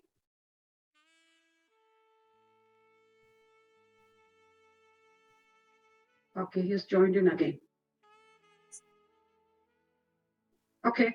So as we come towards the end of the session, I think this is the most highlighting thing that we want to bring it, and we want to open the forum on more discussions on this particular thing, that is digital financial inclusion. That is what is going to be the press of the future. So G20 stands at an unprecedented time when our leadership has a potential to drive the growth of inclusive economies by promoting digital financial services. Like, as you know, 2 billion adults globally do not have an access to the formal financial services and are excluded from opportunities to improve their lives. Hope you will agree with me. While tremendous gains in financial inclusion have been already achieved, digital financial services, together with the effective supervision, which may be digitally enabled, are essential to the close of the remaining gaps in the financial inclusion. So digital technologies offer affordable ways for the financial excluded, the majority of whom are women, as the other speaker was mentioning, to save for school, to make a payment, to get a business loan, or to send a remittance, or to buy insurance. Anything as such, all under the sun. But it involves the digital knowledge or the digital competence in this present world. So on that note, the 2010 G20 principles for inclusive financial education spurred initial efforts and policy actions. So that's how the high-level principles of 2016 for digital financial inclusion built on the success of promoting a basis for the country's action plan reflecting countries' context and national circumstances to leverage huge potential offered by the digital technologies. These 8 principles, which I'm going to mention now, are based on the rich experience of which were reflected in G20 and setting up international standards and international setting up bodies of guidance.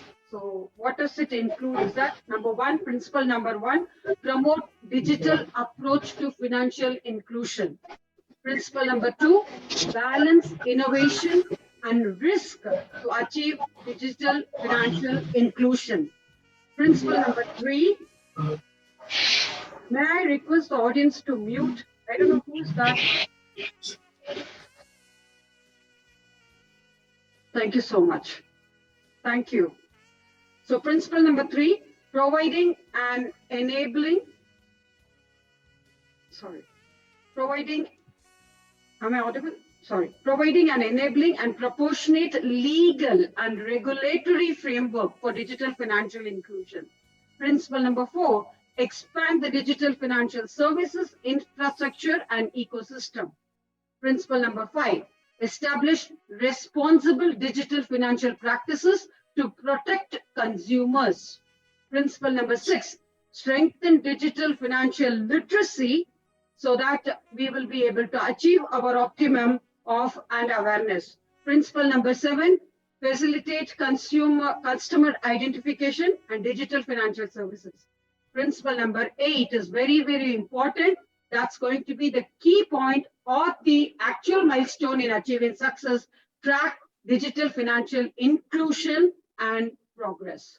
On that note, I again open the forum to the audience if they've got anything to contribute. Please go ahead. Dr. Reddy, we welcome you on the floor. Thank you so much.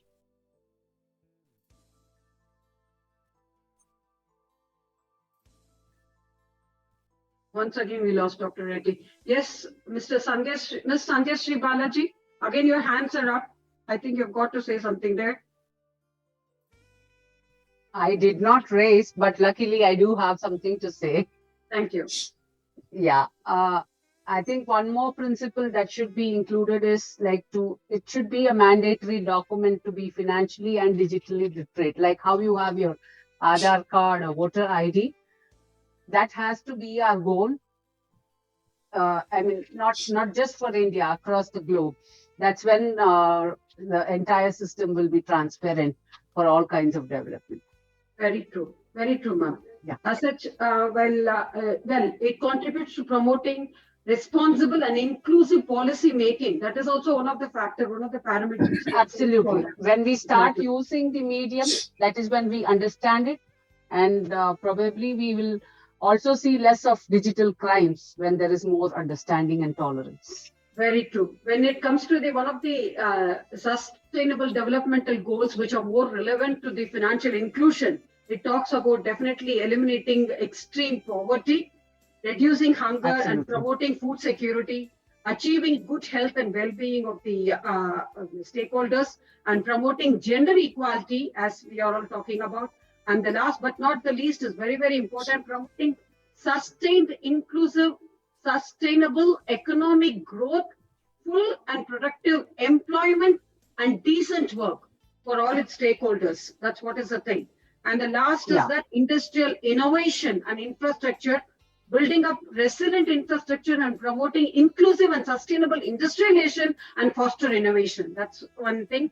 With reduced inequalities, with the open-mindedness of being inclusive and reducing inequality within and among countries, among all countries. It is not talking only about the G20 countries, non-G20 countries also come into this fold. Thank you so much, ma'am. Absolutely. Absolutely. Thank you. Well, we are coming towards the end of the session. Mr. Prince Silverasan, over to you, sir. We would like to, I would request you to conclude the session. If you've got to add on something there, please. Good evening to all again.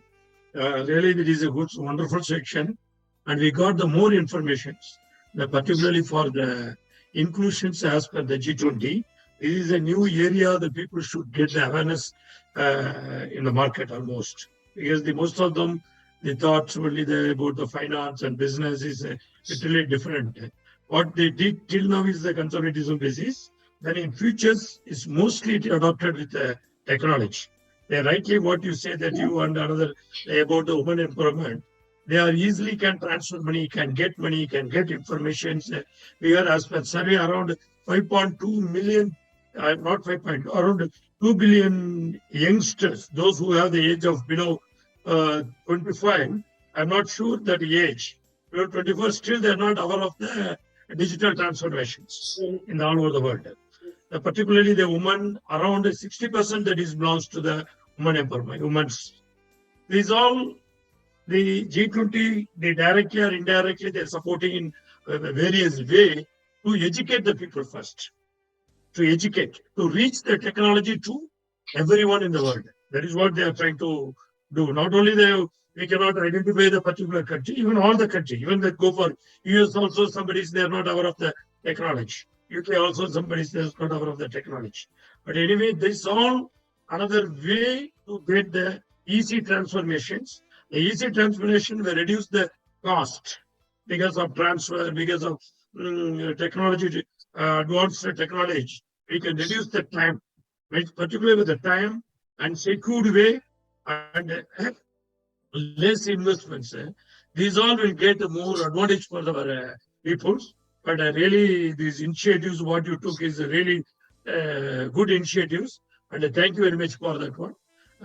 Definitely, I assure you my continuous support will be for you and this total team. Absolutely. Thank you. Thanks for whoever supporting. Really, thanks very much for that one. Even I can introduce the more speakers and we can get the more views. That one. Thanks, Steve. Yeah. Thanks. So how we move forward is anybody else would like to have a concluding note, please. We open the forum to any of the other speakers, Mr. Sabu Thomas or Mr. Balaji. Would you like to add on there, sir? Please go ahead. Thank you. Yeah.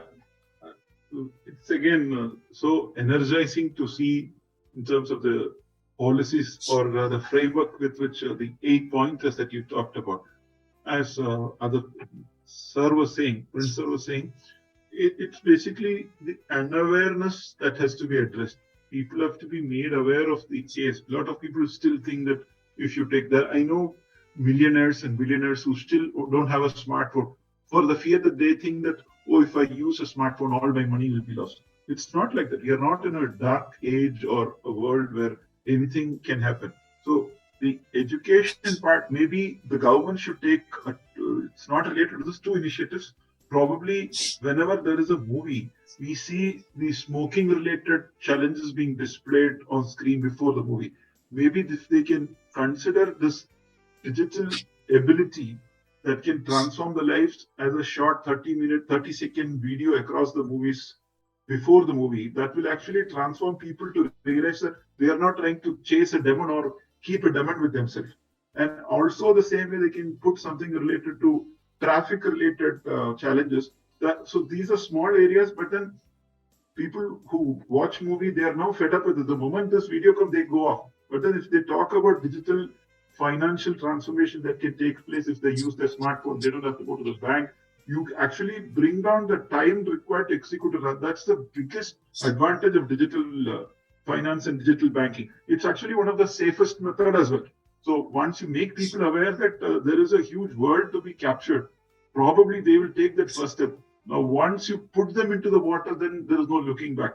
And one person can bring 100 more so that the transformation will be at a much faster clip. So I just want to share this thought. And again, you are doing a great job in terms of reaching out to people and the honorable intention. I'm sure that it will all transform into a much better world at a much faster clip than you yourself would have projected for this transformation to take place. Our sincere prayers and wishes for that. Thank you very much. Thank you so much, Mr. Balaji. Thanks for those kind words. Thank you so much. Anybody else would like to add on to Mr. Balaji? On the digital innovation by this government, so there's a lot of advantage on the time factor as specified by this Balaji.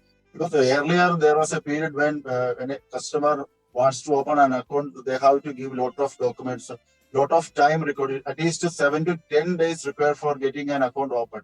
Nowadays, with the introduction of the CKYC, with the impression of thumb, they can get the account immediately open. And on the part of this loan disbursement also, they were not able to get into the office for any documentation. For everything is on the tablet phones, and the customer is getting the funds within their short span of time. And one more advantage is this is the economical benefit, because the customers or the women are not wasting their productive time, because 3-4 days away from their work will affect their economic lives also. So the government is the major player in the financial inclusion role, how to make the documentation, like in India, the Aadhaar part or the CKYC, the registry part, and the every documents. Once the duplication part is avoided, because everything is recorded in the government documentary. So once the thumb impression is made, every customer is able to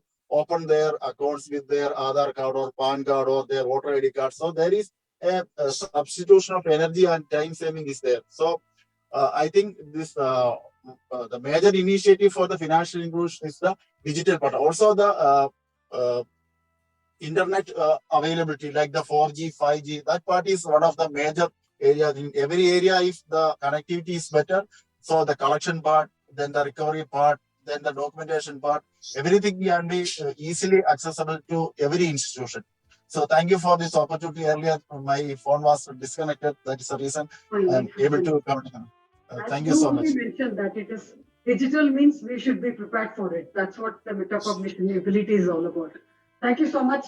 Well, so it's time for us to conclude the session. Thank you so much. Though we had a lot of hiccups and not missing out. Of course, thanks to the internet, thanks to the digital world that we are living in, which has really made us flooded with metacognition abilities, such that we are able to come up with the problems, face the challenges, challenge those challenges to come out of our hindrances and hurdles as such. And thanks to my internet, finally, first it let me down and finally I was able to catch it up. So I'm so happy about it. Well, thank you so much. And thanks for having you all for this wonderful session. And before we conclude, as Mr. Prince was mentioning, the role of global partnership of financial inclusion is the key thing, key motto of our collaboration on this forum. So we want everyone who is present here for this forum to get united, to get collaborated, such that we will be able to work together in bringing up this inclusive platform, accepting all differences, accepting all shortcomings, doesn't matter. We will try and work together to implement partnership and affiliations, such that we will be able to advance in financial inclusion globally by increasing the quality access to the sustainable form of the financial services, expanding opportunities for underserved and excluded household and enterprises as an instrument to ensure well-being and sustainable development. On that note, we request everybody, every one of the audience, for your wonderful support today. And we're so happy to have you all here. And let's all work together in our own roles of encouraging financial inclusion efforts worldwide. Thank you so much. Thank you.